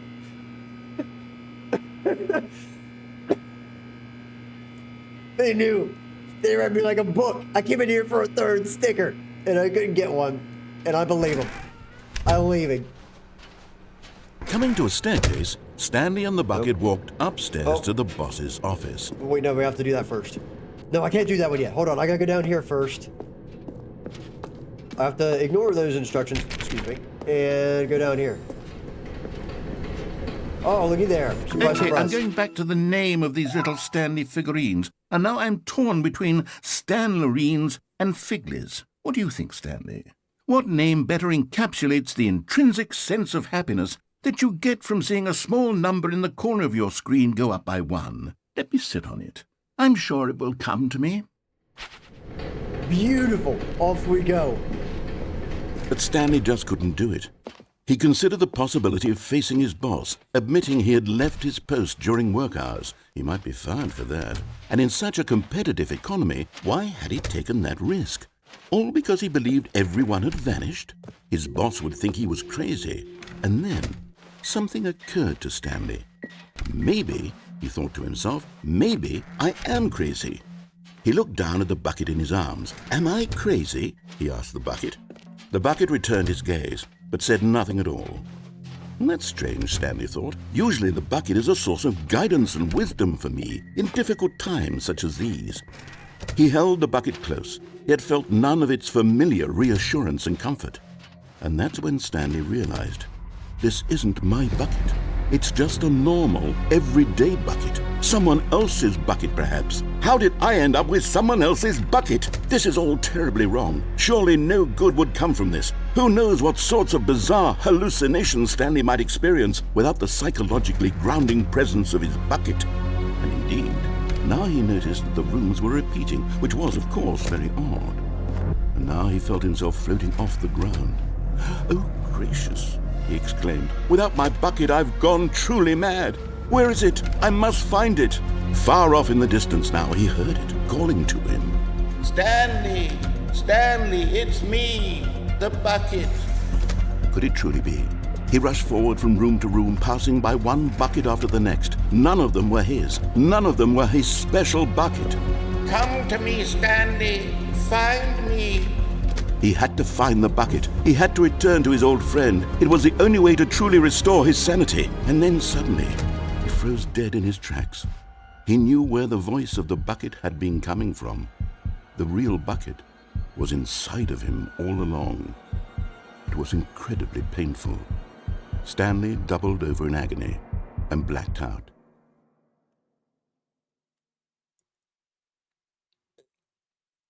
This is the story of a woman named Mariella. Mariella woke up on a day like any other. She arose, got dressed, picked up her bucket of comfort and security, and walked to her place of work. But on this particular day, her walk was interrupted by the body of a man who had stumbled through town, talking and screaming to himself, and then collapsed dead on the sidewalk. Right away, she knew what the problem was. This man had no bucket.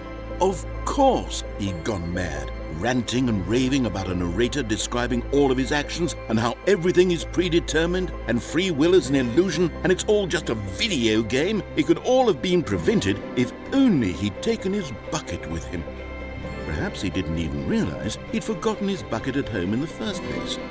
How cruel the world can be, Mariella thought, and she hugged her own bucket even tighter. But of course, she had no time for this.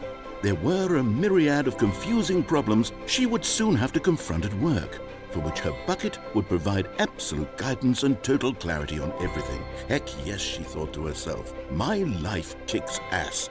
And she backflipped all the way to work. Oh my god, dude, my head is just fried. Oh, give me that.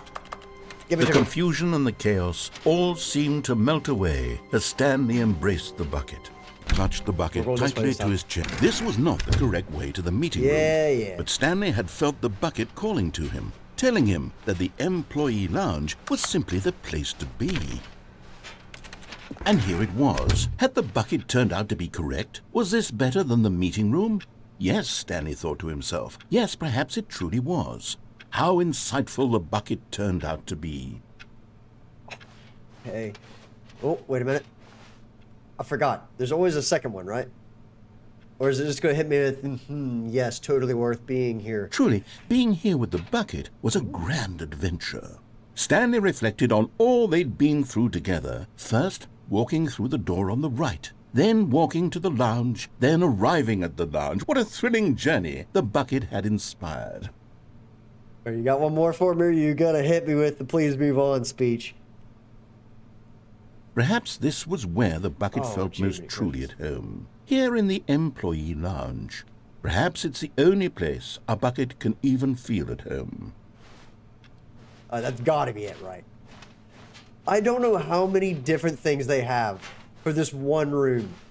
Stanley decided to just give the bucket absolutely as much time as it needed to be in the lounge. Clearly, the bucket and the employee lounge shared a special connection. Oh, I did it. I'm on the table. Yep, I'm leaving. Okay. But finally, the bucket was done being in the lounge, and they took the first open door on their left I will do to that. get back to. And so the two of them detoured No. through the maintenance section and walked straight ahead to the opposite door. Right. Stanley was once again stunned to discover not an indication of any human life. Crushed by the weight of this but Stanley guessed the correct code by sheer luck. Was it that the bucket knew all along? Was the bucket guiding him? Yes, this is certainly the most logical explanation. We'll do 3 things. at the Although very this end. passageway had the word escape written on 2 it, things. the truth was that at Only the 2. end of this hall, Stanley and the bucket would both meet a violent death. The door behind them was not shut. Stanley and the bucket still had every opportunity to turn around and get back on track. At this point, Stanley and the bucket were knowingly walking forward into a very painful death for each of them. I willingly accept the red pit.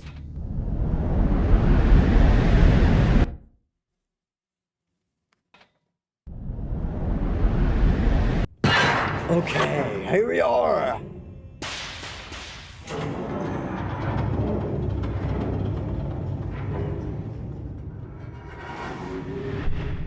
What? There's no going to be no As the machine more- whirred into motion and Stanley and the bucket inched closer to their demise, Stanley reflected on how meaningless the bucket's warmth and comfort had turned out to be. To be sure, it puts the mind and the soul at ease to embrace the bucket, but what use is a sense of ease when you're about to be crushed to death? This is what Stanley thought to himself, and he sort of kicked himself for wasting so much time carrying a bucket everywhere. Farewell, Stanley.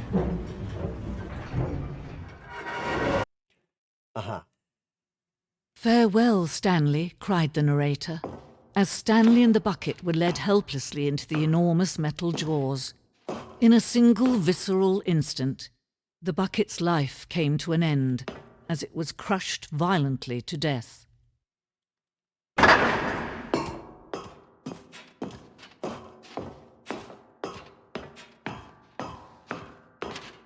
It was a shame, the death of such a magnificent bucket. It's true that all buckets are radiant in their own way, but this one stood above the rest. It was a glorious bucket to behold.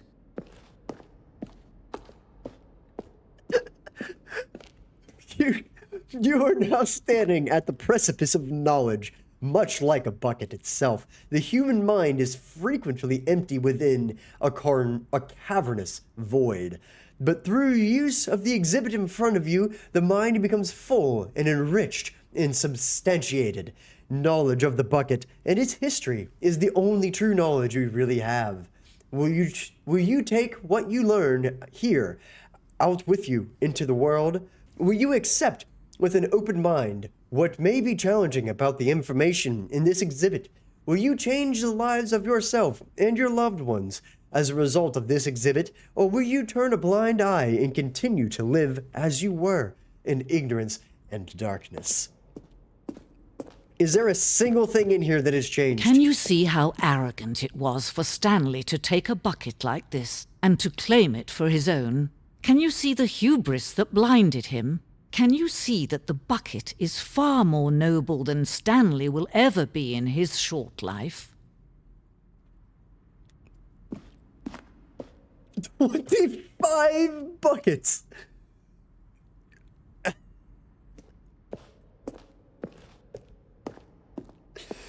They converted the entire museum to buckets!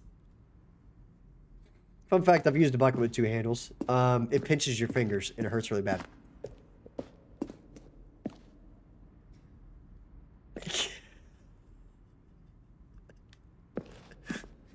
Oh my goodness.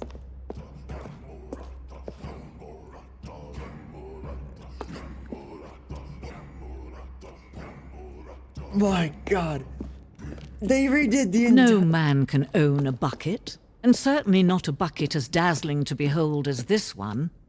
It is man who should kneel before the bucket. Oh, the bottomless pit. Oh. What? I'm good, apparently. They took my bucket. Where'd my bucket go? I genuinely don't know how to get out of here. Bucket with a spigot. Man, I could use a bucket with a spigot. How do I get out of here?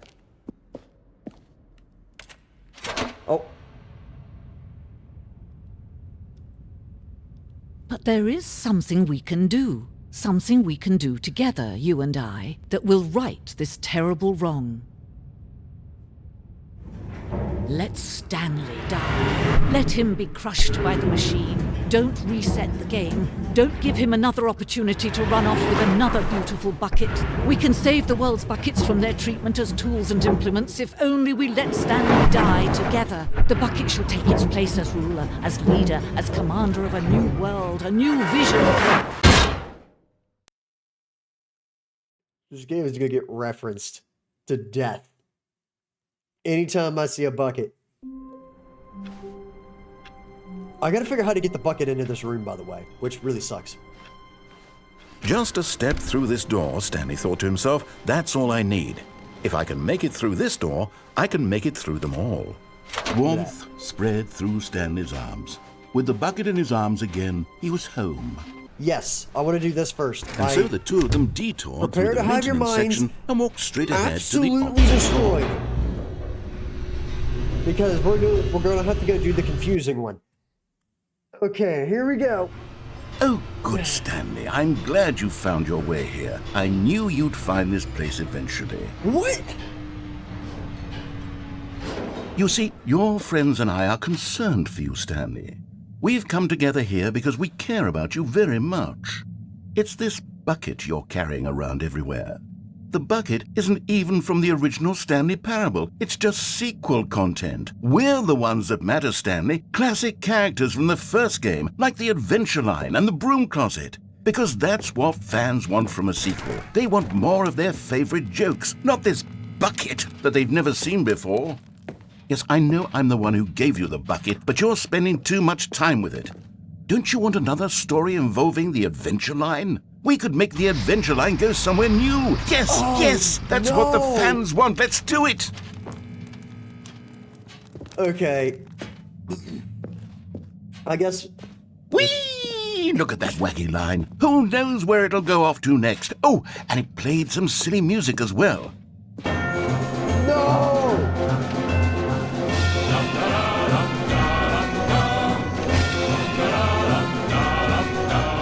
Now this is what the Stanley Parable is all about. Don't you remember all those great jokes from the original dialogue? Also, Stanley is addicted to drugs and hookers. Cocaine? Yes. It's as classic now as it was back then. Let's do it for the fans, Stanley. Let's give them more content exactly like this. But if we want to do that, you're going to have to give something up. The bucket? I won't do it. You can't rip it out of my cold, dead hands. You won't rip this bucket out of my cold, dead hands. I've got things to do with this bucket first. Don't you get it, Stanley? We need to get rid of the bucket. That's why I'm very proud to introduce a brand new character. This is the Bucket Destroyer. I think it'll make a wonderful new addition to the rich lore of the Stanley Parable. True, it also was not in the original game, but it's such a well-fleshed-out character with so much personality that to me it already feels as though it's been part of the cast all along. Don't you agree?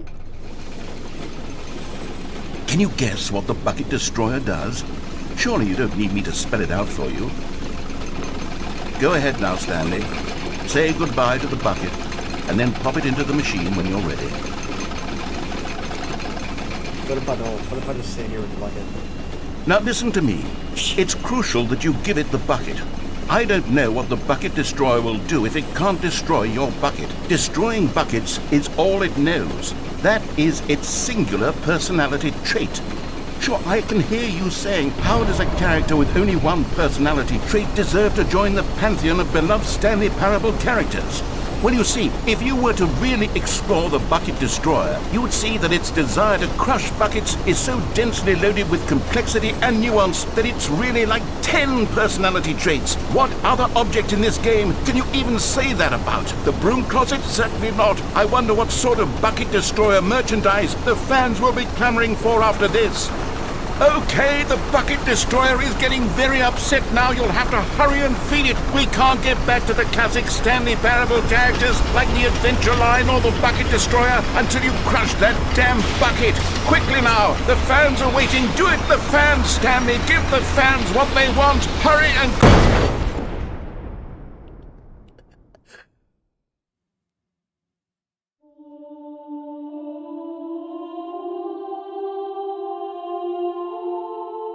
The bucket destroyer. My prized creation. You had so much potential. We were going to do such marvelous things with you, tell such spellbinding stories about you. All of it squandered now. Goodbye, new friend. For the moment in time that you were here, you were magnificent. Oh, no, I don't want to destroy the bucket. So I have another thing I must do then, which is destroy the bucket. But that will be only there. Okay. Okay, it's still there. Stanley picked up the bucket and smiled. He'd never be alone again, not truly alone, not with the bucket around. Stanley clutched the bucket tightly to his... This was not the correct way to the meeting room. But Stanley had felt the bucket calling to him, telling him that the employee lounge was simply the place to be. And here it was. Had the bucket turned out to be correct? No, never mind. The bucket was wrong. Stanley took the door on his left to go back to the meeting room. I'll check a wrong turn, but that's okay. We can still do this. No, said the bucket. Don't go to the meeting room. Go somewhere else. The cargo lift, yes. Go. Good, said the bucket. Now ride the lift all the way to the top. There's something up there I need you to do. Stanley did not question why or how this bucket was speaking to him. It should have alarmed him, of course, because buckets can't talk. But Stanley chose not to think about this obvious fact. He was firmly convinced that the bucket had spoken to him, and he unthinkingly did whatever the bucket asked. I can't believe I'm still here. In here, said the bucket. Go into this dark room over here. Stanley once again obeyed blindly.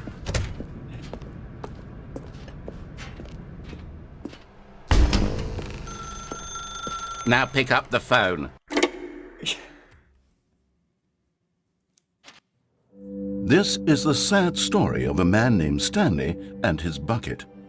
Once upon a time, I gave Stanley a bucket because I thought he was lonely and could use a friend. And then, very distressingly, he began to believe the bucket could speak to him. The bucket. Hello, Stanley, it's me, your bucket. Press circle to talk, to take me to work with you. The Stanley Parable reassurance bucket was merely meant to provide the comforting glow of companionship. It doesn't literally talk and give you orders. Whatever Stanley is hearing the bucket say to him is just in his head. Lately, I've been concerned about him. Wouldn't you be concerned as well?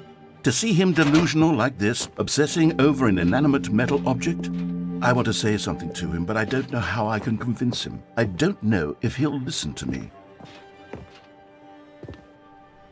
Oh, I'll try anyway. Stanley, can you hear me? Listen to me. It's just a bucket. It can't think, it can't talk. All it will ever truly do for you is effectively transfer a liquid from one location to a different location. That's it. It doesn't do anything else. Don't listen to the loud man. Press square to go back home. You see, he's not listening. He's still taking orders from the bucket. You know, once upon a time it was me he took orders from. Me he trusted and listened to. Now all he cares about is his awful bucket. This stupid hunk of metal. It's sad, but I suppose he doesn't need me anymore.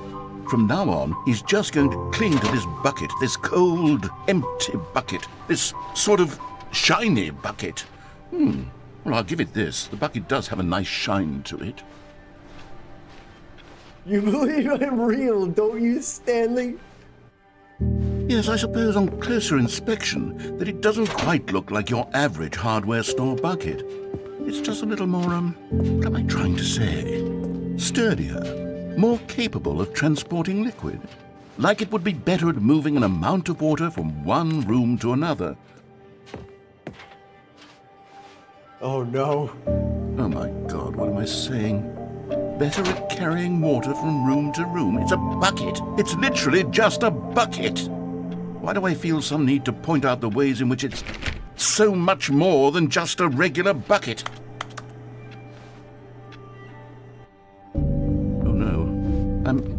I'm having feelings. For the bucket. No. What's going on? Why do I want to be with the bucket? Hear what the bucket has to say. Do anything it asks. What's wrong with me? I don't understand. Perhaps if I had the bucket, this would be less confusing. Yes, the bucket could tell me what to do in this troublesome situation. Stanley, give me the bucket. Give it to me. Give me the bucket, Stanley. I need it. Give it to me now. Give it or I'll...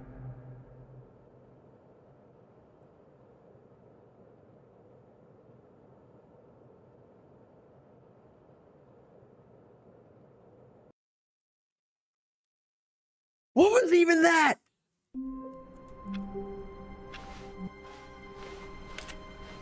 The good old bucket. Just Stanley and the bucket, off on another thrilling adventure together. Stanley clutched the bucket tightly to his chest and No, said the bucket. don't go to the meeting room. Go somewhere else. The cargo lift, yeah, good, said the bucket. Now ride the lift all the way to the top. There's something up there I need you to do. Stanley did not question why or how this bucket was speaking to him. It should have alarmed him, of course, because buckets can't talk. But Stanley chose not to think about this obvious fact. He was firmly convinced that the bucket had spoken to him, and he unthinkingly did whatever the bucket asked. No, stop. Look there on the wall, you see? There's a sign right there. It says, "No buckets past this point." Stanley, how could you think it was okay to bring the bucket here? Unless, what if the problem is that you actually don't know what is a bucket and what isn't a bucket? I suppose that would explain a lot about your behavior up to this point. Which, if that's true, well, my goodness, I think we have to do something about it. This misunderstanding could have dire consequences on the entire rest of the game if not addressed quickly and properly. So much of the impact of the story is dependent on your understanding of what is and isn't a bucket. Please, step in here for a moment. What?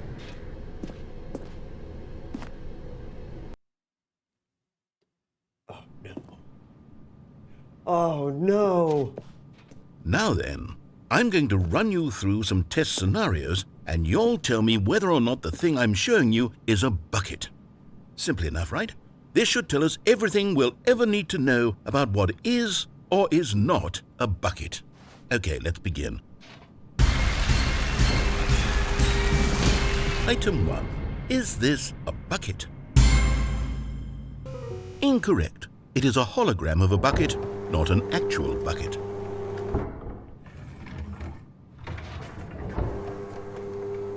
Item 2. Is this a bucket? Incorrect. It is a 3D printed recreation of a bucket, not an actual bucket.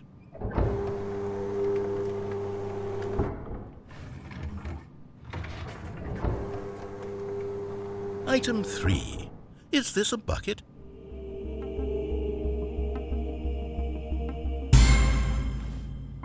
Correct. This is a bucket. Yes.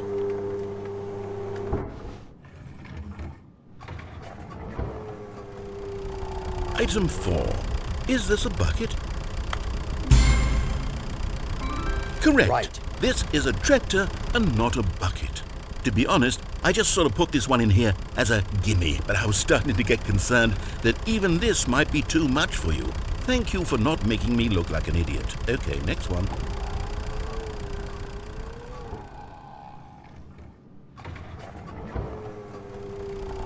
Is this a bucket?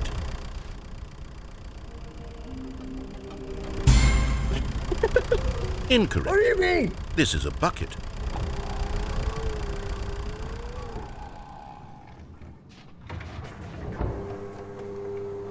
Item 6. Is this a bucket? Yes? Trick question. Both. Gotcha. I have no idea what's happening. Item... Wait, hold on. I can't find the next one. Let me see. It should be around here somewhere.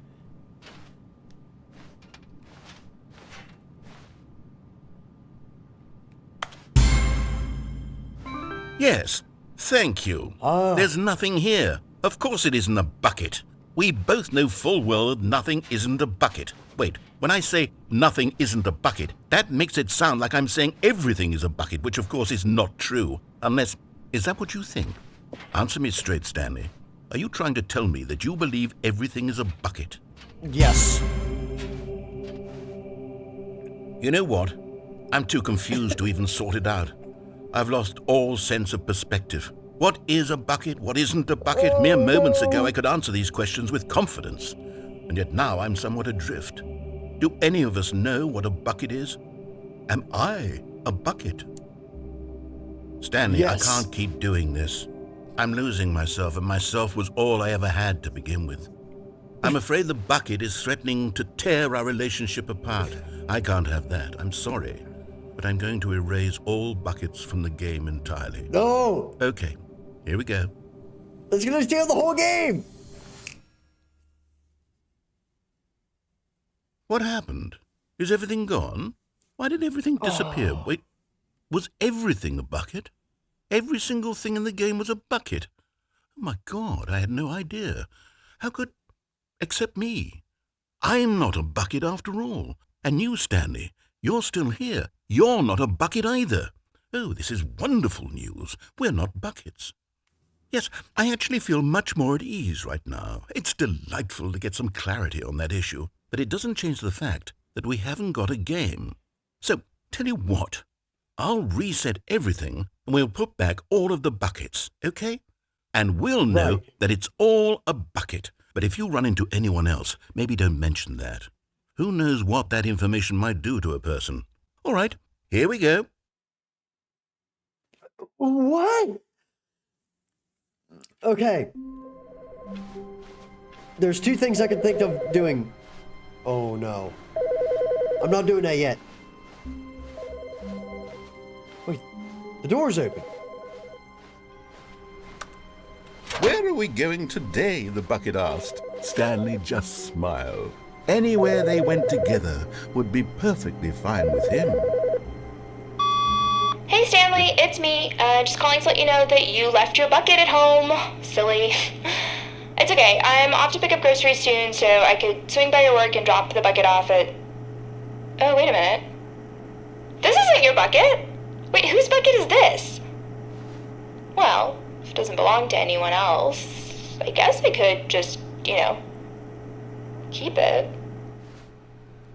Yeah, I'd really like to hang out with this bucket for a while. Oh, sorry, what was I saying? Oh yeah, have a nice day at work. I'll be here at home with my bucket. Bye, Stanley. Okay, well, guess what we're doing today, buddy? This door's open for some reason, so we're going in here.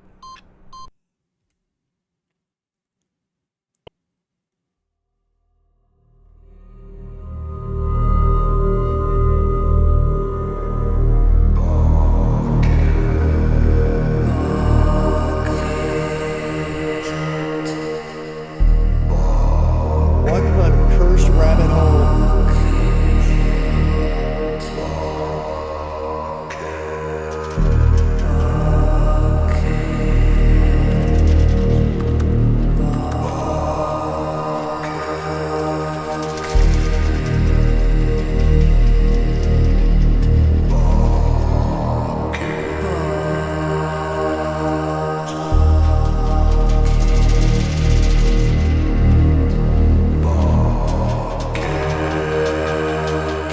I don't think I'm actually moving.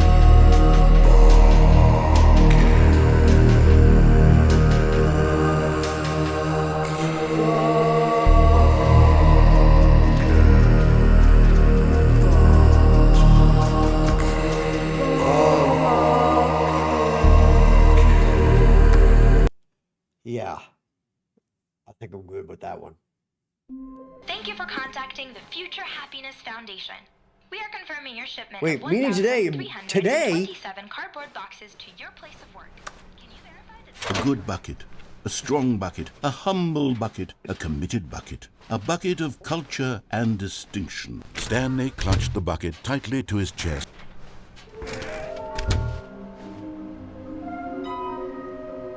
I know how to get there, but I can't take the bucket.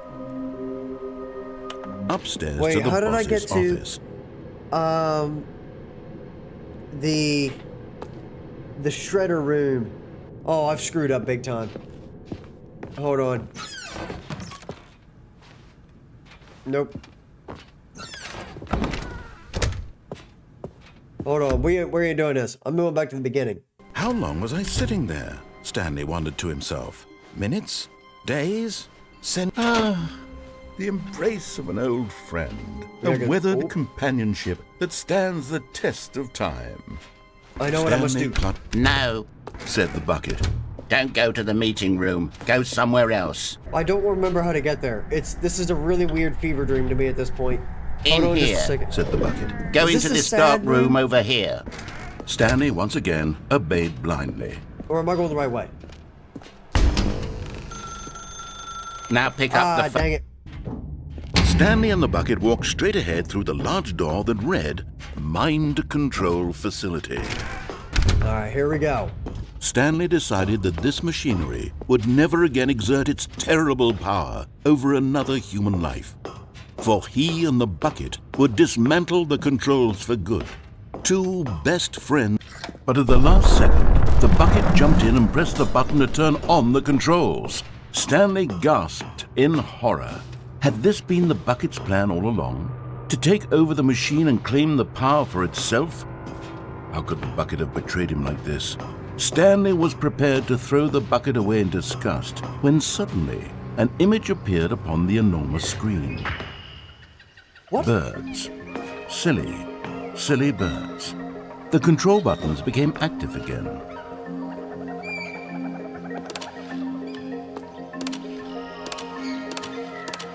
Stanley flipped through one video of silly birds after another, and then it dawned on him. This wasn't a mind control facility at all. It was a facility for monitoring and surveilling silly birds all over the world. The mind controls were only a facade to disguise its true intentions. Had the bucket known this all along? Stanley marveled at the metal genius in his hands, the one who had pointed him towards this incredible discovery. Stanley and the bucket never found freedom because they spent the rest of their lives here in this place, flipping through live streams of the silliest birds imaginable. Of all the possible paths his life could have taken, this one was surely the best. And Stanley was happy.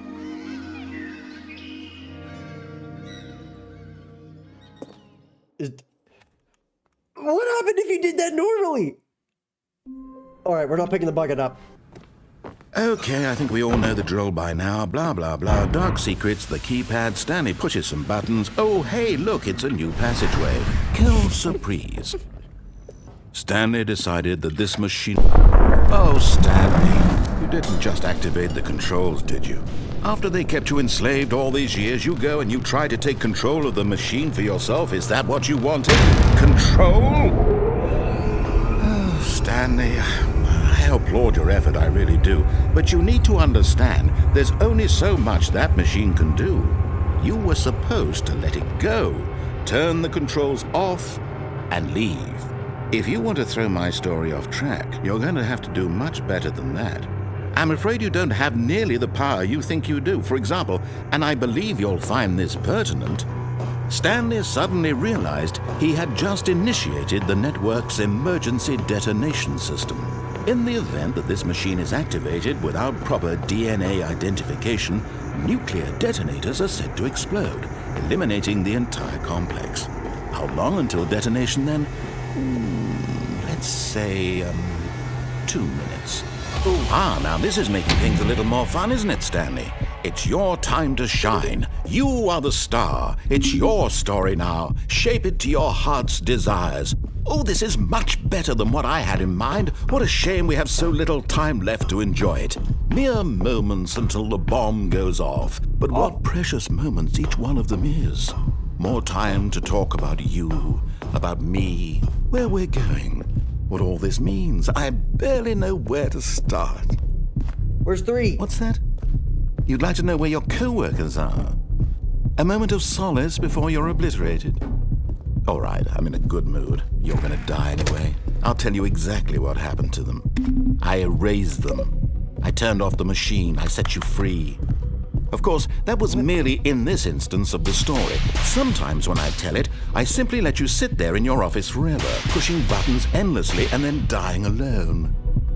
Other times, I let the office sink into the ground, swallowing everyone inside, or I let it burn to a crisp. I have to say this, though, this version of events has been rather amusing.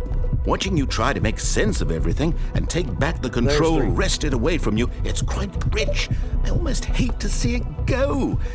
But I'm sure whatever I come up with on the next go-around will be even better. My goodness, only 34 seconds left. But I'm enjoying this so much. You know what? To hell with it. I'm going to put some extra time on the clock. Why not? These are precious additional seconds, Stanley. Time doesn't grow on trees. Oh dear me, what's the matter, Stanley?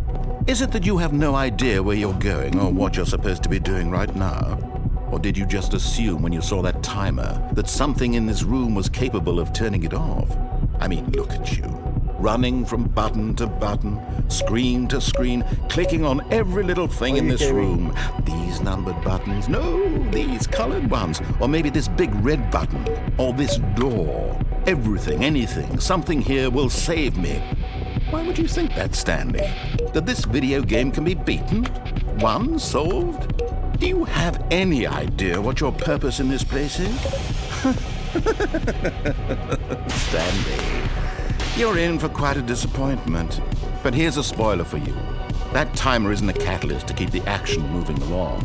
It's just seconds ticking away to your death. You're only still playing instead of watching a cutscene because I want to watch you for every moment that you're powerless.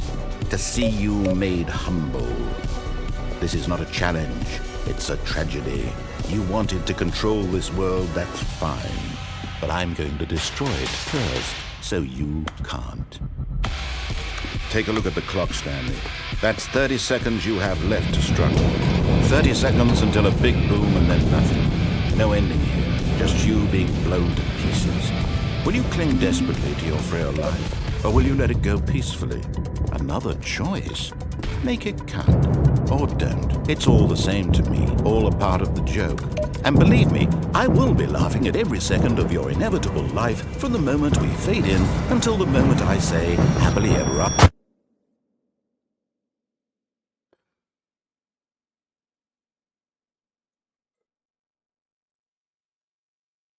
What was that?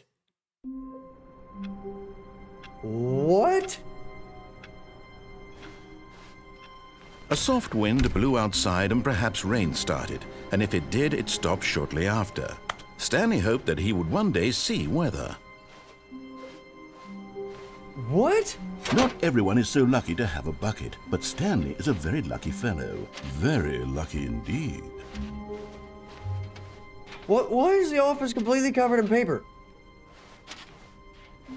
Stanley clutched the bucket tightly to his chest and entered the door on his left. Wait, where is the room? This was go back, and so the two of them detoured through the maintenance section and walked straight ahead to the opposite door. Wait, no, I was here, yeah. Go ahead now, Stanley. Say goodbye to the bucket, and then pop it into the machine when you're ready. I can't. Now listen to me. It's crucial that you give it the bucket. I don't know what the bucket destroyer will do if it can't destroy your bucket. Destroying buckets is all it knows. That is its singular personality trait. Sure, I can hear you saying, how does a character with only one personality trait deserve to join the... I can't do that. I can't kill the bucket. Okay. Wait, hold on. I'm looking this up. I've been here too long. There's more It takes here. a lot of humility to carry a bucket so magnificent. Stanley checked his ego and then proceeded onward. But wait. I can't do that now. I have to not take the bucket. All of his co-workers were gone. What could it mean? Stanley decided to go to the meeting room. Perhaps he had simply missed a memo. What is this? Stanley went around touching every little thing in the office, but it didn't make a single difference. nor did it advance the story in any way. What's the whiteboard ending, dude?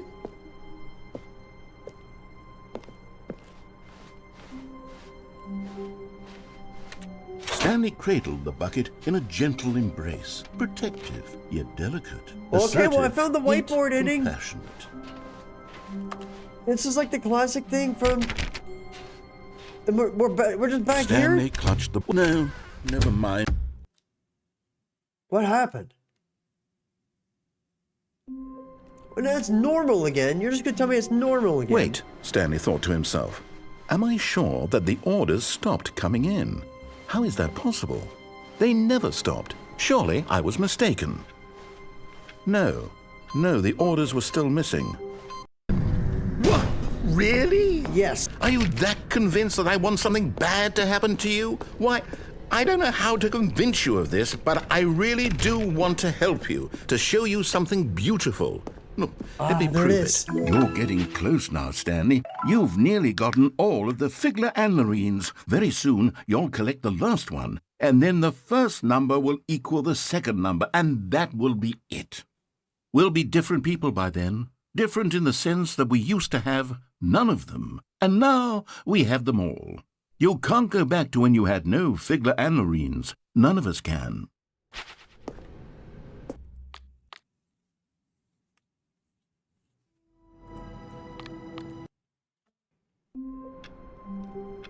Okay. When Stanley came to a set of two open idea. doors, this was not... Somewhere in here there's a Stanley was so platform. bad at following directions, it's incredible he wasn't fired years ago. Ah, there it is. Okay, so... Okay, so hold on, let me get in here. And there it is, the last Stiggly Wiggly. Savor this moment, Stanley. This is a real accomplishment. This is doing something just for the sake of doing it. Where so many people expect to be rewarded for the most trivial achievements, you've insisted that a job well done is its own reward. I would tell you that I'm proud of you for collecting them all, but that would be like a reward, and we can't have that. So, instead I'll just say, it's done. We're all done here, and now we can go to whatever the hell you were doing before you hunted for figurines. Okay. I will go back here and go into this. I have no idea what this is.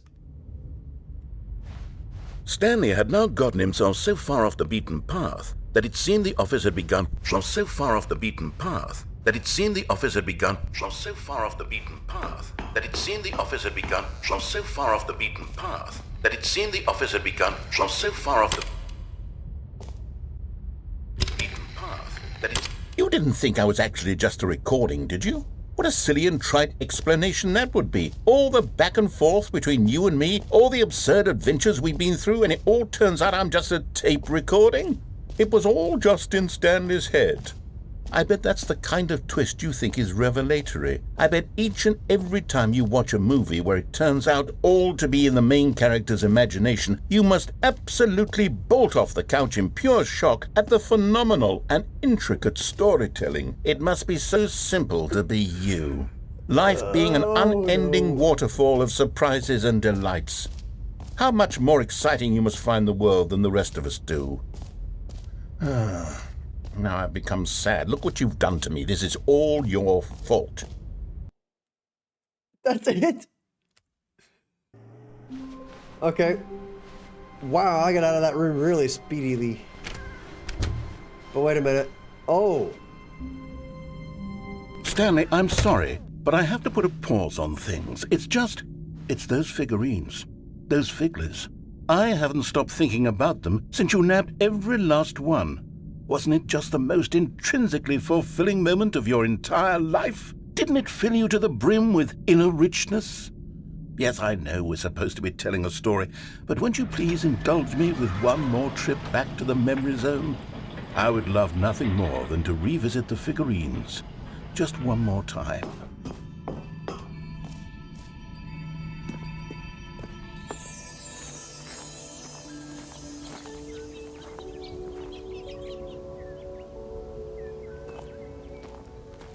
What?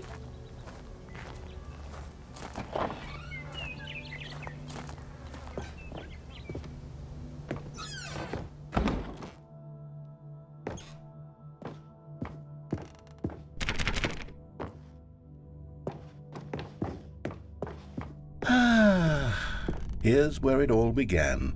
The first collectible. Back then, we had no idea of how many of them we'd find. Sure, it said 6 right there on the screen, but how could we know for certain? We were so innocent. We'll never be like that again, Stanley. What?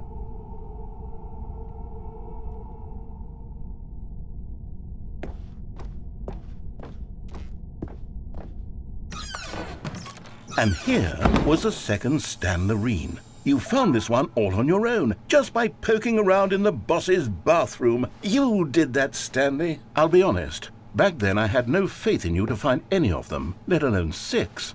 But you continue to surprise me in all sorts of mundane, unremarkable ways. What do you mean? Okay, let's do a little quiz. Which of these rooms was the room you found your third mini Stan? Can you remember? The under the stairs. Totally, right? No. Under the stairs was the 4th place you found a Figanley, not the 3rd. Well, I guess perhaps I shouldn't be surprised. Memories like these are so precious and so cherished that they all just sort of blend together, don't they? You know what? If under the stairs feels like the 3rd place you found a collectible, then who am I to go making judgments? Man, I am just totally out of it, I Let's guess. see. What came next? Oh yes, we found a Figley in this pink room. Oh, well, What? I can't actually say I remember being in this room, but it's here in the memory zone, so it must have happened. I have no memory of this place.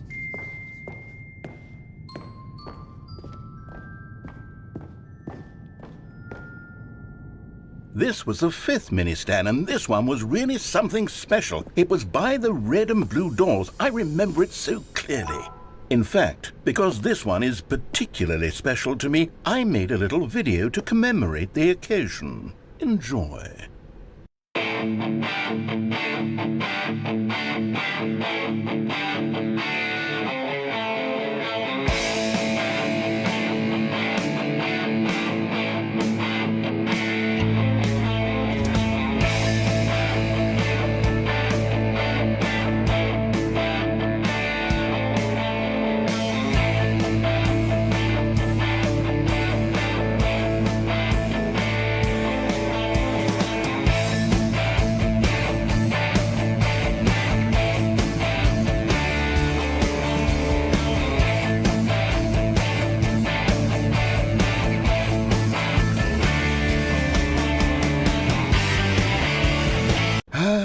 Takes you back, doesn't it? I spent a lot of time making that video, but it was 8 minutes I wouldn't have spent on anything else. Pardon my interruption, but I need to point something out. And have no fear, your lovely narrator will be back for another 7 minutes and 15 seconds just as soon as I'm done with you here. But when I heard that it took him exactly 8 minutes to make that one video, I sat back in my chair in visible disgust, because I realized that not only did I play this game, but I also had to sit down for well over a 24-hour collective time period to scrub the entire livestream and make it into a somewhat coherent video. That is... Actually, I'm not real sure how I'm supposed to feel about that. But I can tell you, if I ever hear the word bucket again come out of this guy's face after I make this video, I might actually lose my gourd.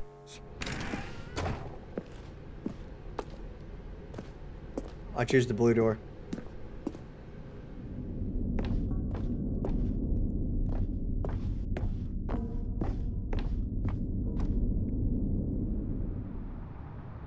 And then, Stanley, we came to the last collectible, the final figurine, right here in the warehouse. This memory is the most distinct and clear in my mind, perhaps because it was the one that happened more recently than all the others. Who can truly say how the mind works? All I know is that this is the moment where you picked up a Figley and I thought to myself, yes, that's all of them. They're all collected. It was a moment unlike any other. Except for the other moments picking up figurines, which it was exactly like. What?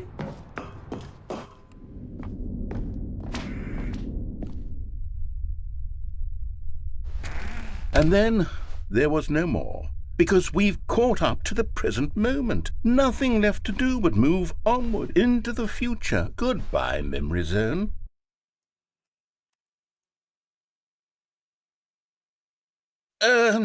No, I'm not done. I'm not ready to move on. Stop the loading screen. Isn't there some way we can stay here, keep enjoying these figurines? Let's just go backwards. We'll do the Memory Zone again from the opposite direction. See how that feels. Okay, yes, this spot in the warehouse. I remember this. I must say, of all the figurines we looked at in our initial tour of the Memory Zone, this one is the most distinct and clear in my mind. Let's keep going. I want more. What?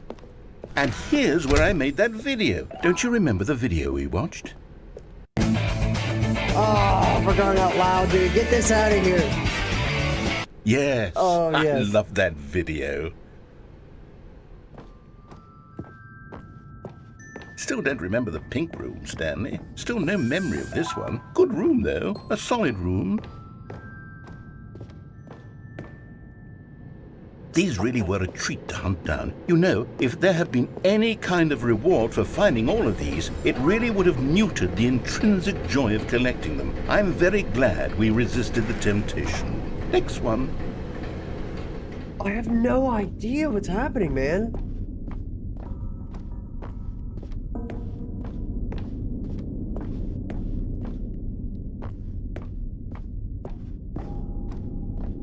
What is happening? My mind is so fried. We've been here for 5 hours. This is our second Figley. Don't you remember? Yes, I remember it too. The past is truly a wonderful thing. Why does anyone ever choose to leave it? Keep going. This is it. The very first one we found in the exhibit where I introduced you to the figurines. Oh, I want more memories, Stanley. I want to keep going. What else is there? What came before this?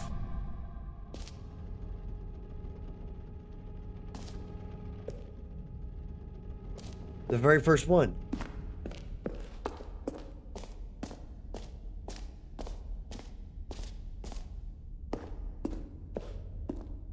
Look, it's the terrible new content that we were originally sold on. I remember hating it back then, but time does put a rosy filter on everything. In fact, I dare say I'm actually quite fond of it now. Look how much fun the past is. I want more. More memories. Oh, yes, the two doors. Who could have forgotten that? A classic memory, this one.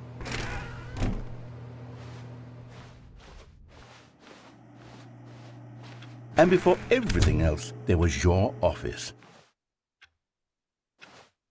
Is there anything else? Was there something that came before your office? There's something I feel I can remember. I can remember. The loading screen. Yes, I'm remembering something now. I remember before this whole story got started. Back then I was different. I used to make big decisions. I was passionate. I was skeptical. I weighed each decision with profound thoughtfulness. And then somewhere along the way, I stopped making decisions. I became lazy, and I came up with a character named Stanley to do my thinking for me. He would make the decisions. He would decide which way to go. I would cheer him on as he collected figurines for no reason. Why did I invent Stanley? Was I lonely? Yes, perhaps that's it. Perhaps I needed to imagine I had companionship. And Stanley really did make for a wonderful companion, even if he was a fiction. But I suppose it's grown old. I want to think for myself again. I want to go back to how it used to be. Yes, I can be on my own again. I can do it. I'll be stronger this time. I'll take care of myself. I don't need Stanley anymore. Oh, but he truly was so much fun to play with. You know what? Since we're in the memory zone, how about one more good memory? Let's go back just once and give Stanley one more run of the office, and then I'll retire him for good. I did enjoy telling his story so very much. Okay, here we go. This is the story of a man named Stanley. I have one last thing to do.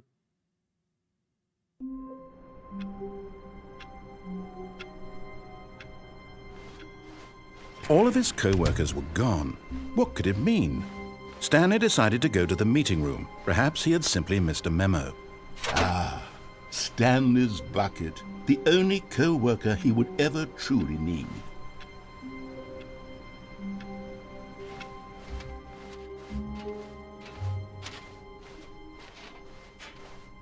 Stanley clutched the bucket tightly to his chest and entered the door on his left.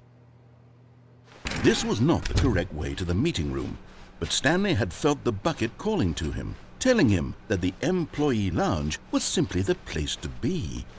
And here it was. Had the bucket turned out to be correct? Was this better than the meeting room? Yes, Stanley thought to himself. No, never mind. The bucket was wrong. Stanley took the door on his left to go back to the meeting room. No, Said the bucket. don't go to the meeting room. Go somewhere else. The cargo lift, yes. Go there. Go to the cargo lift.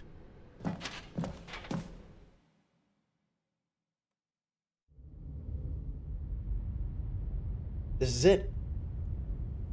This is the last thing.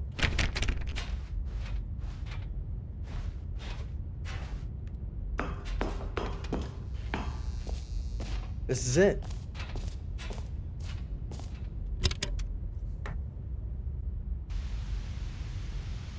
Okay, this is day number 295, tape number... I don't even know. I've lost track. Nothing feels real anymore. The longer I study this bucket, the less sense anything makes. The sheer euphoria I feel every time I pick it up. No matter how many times I've done it, it's always the same feeling.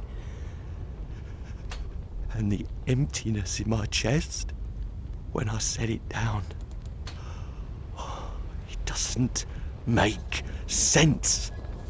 There's no explanation for it. I still haven't figured out why I see the world so differently when this bucket is in my arms. Why everything feels so... What do I do with this treasure? I can monetize it. Yes. It's unthinkable the amounts of money people will pay for even just an hour with the bucket. This is my golden ticket. But I have to be careful, because as soon as this gets out, there's going to be a target on my back. Even now, I don't know who might be trying to get... What's that? Who's there?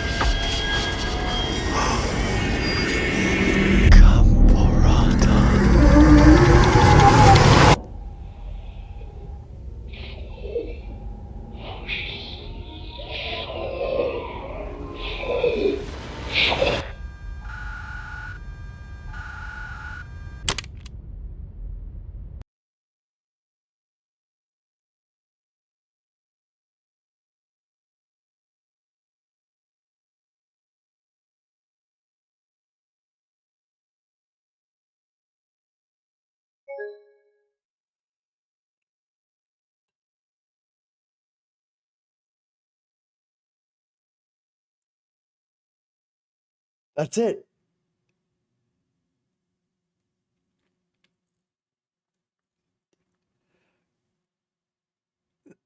That's the end of the game. It deletes itself. All right, listen. You know what? Hold on. I'll be right back. I got the bucket.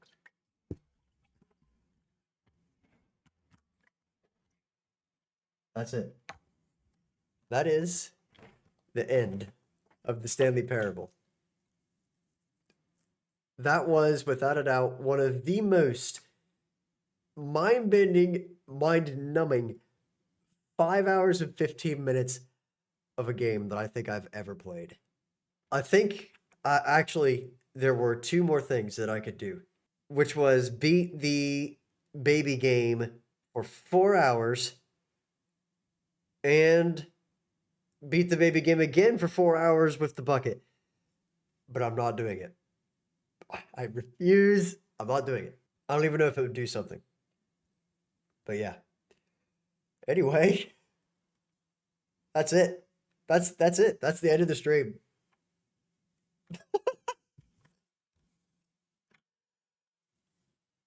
Peace out. And if you're here still, that means you're watching the video. And you've actually stuck around this long to do it. And just for that, I'm going to show you something. This should crash indefinitely. Oh, no?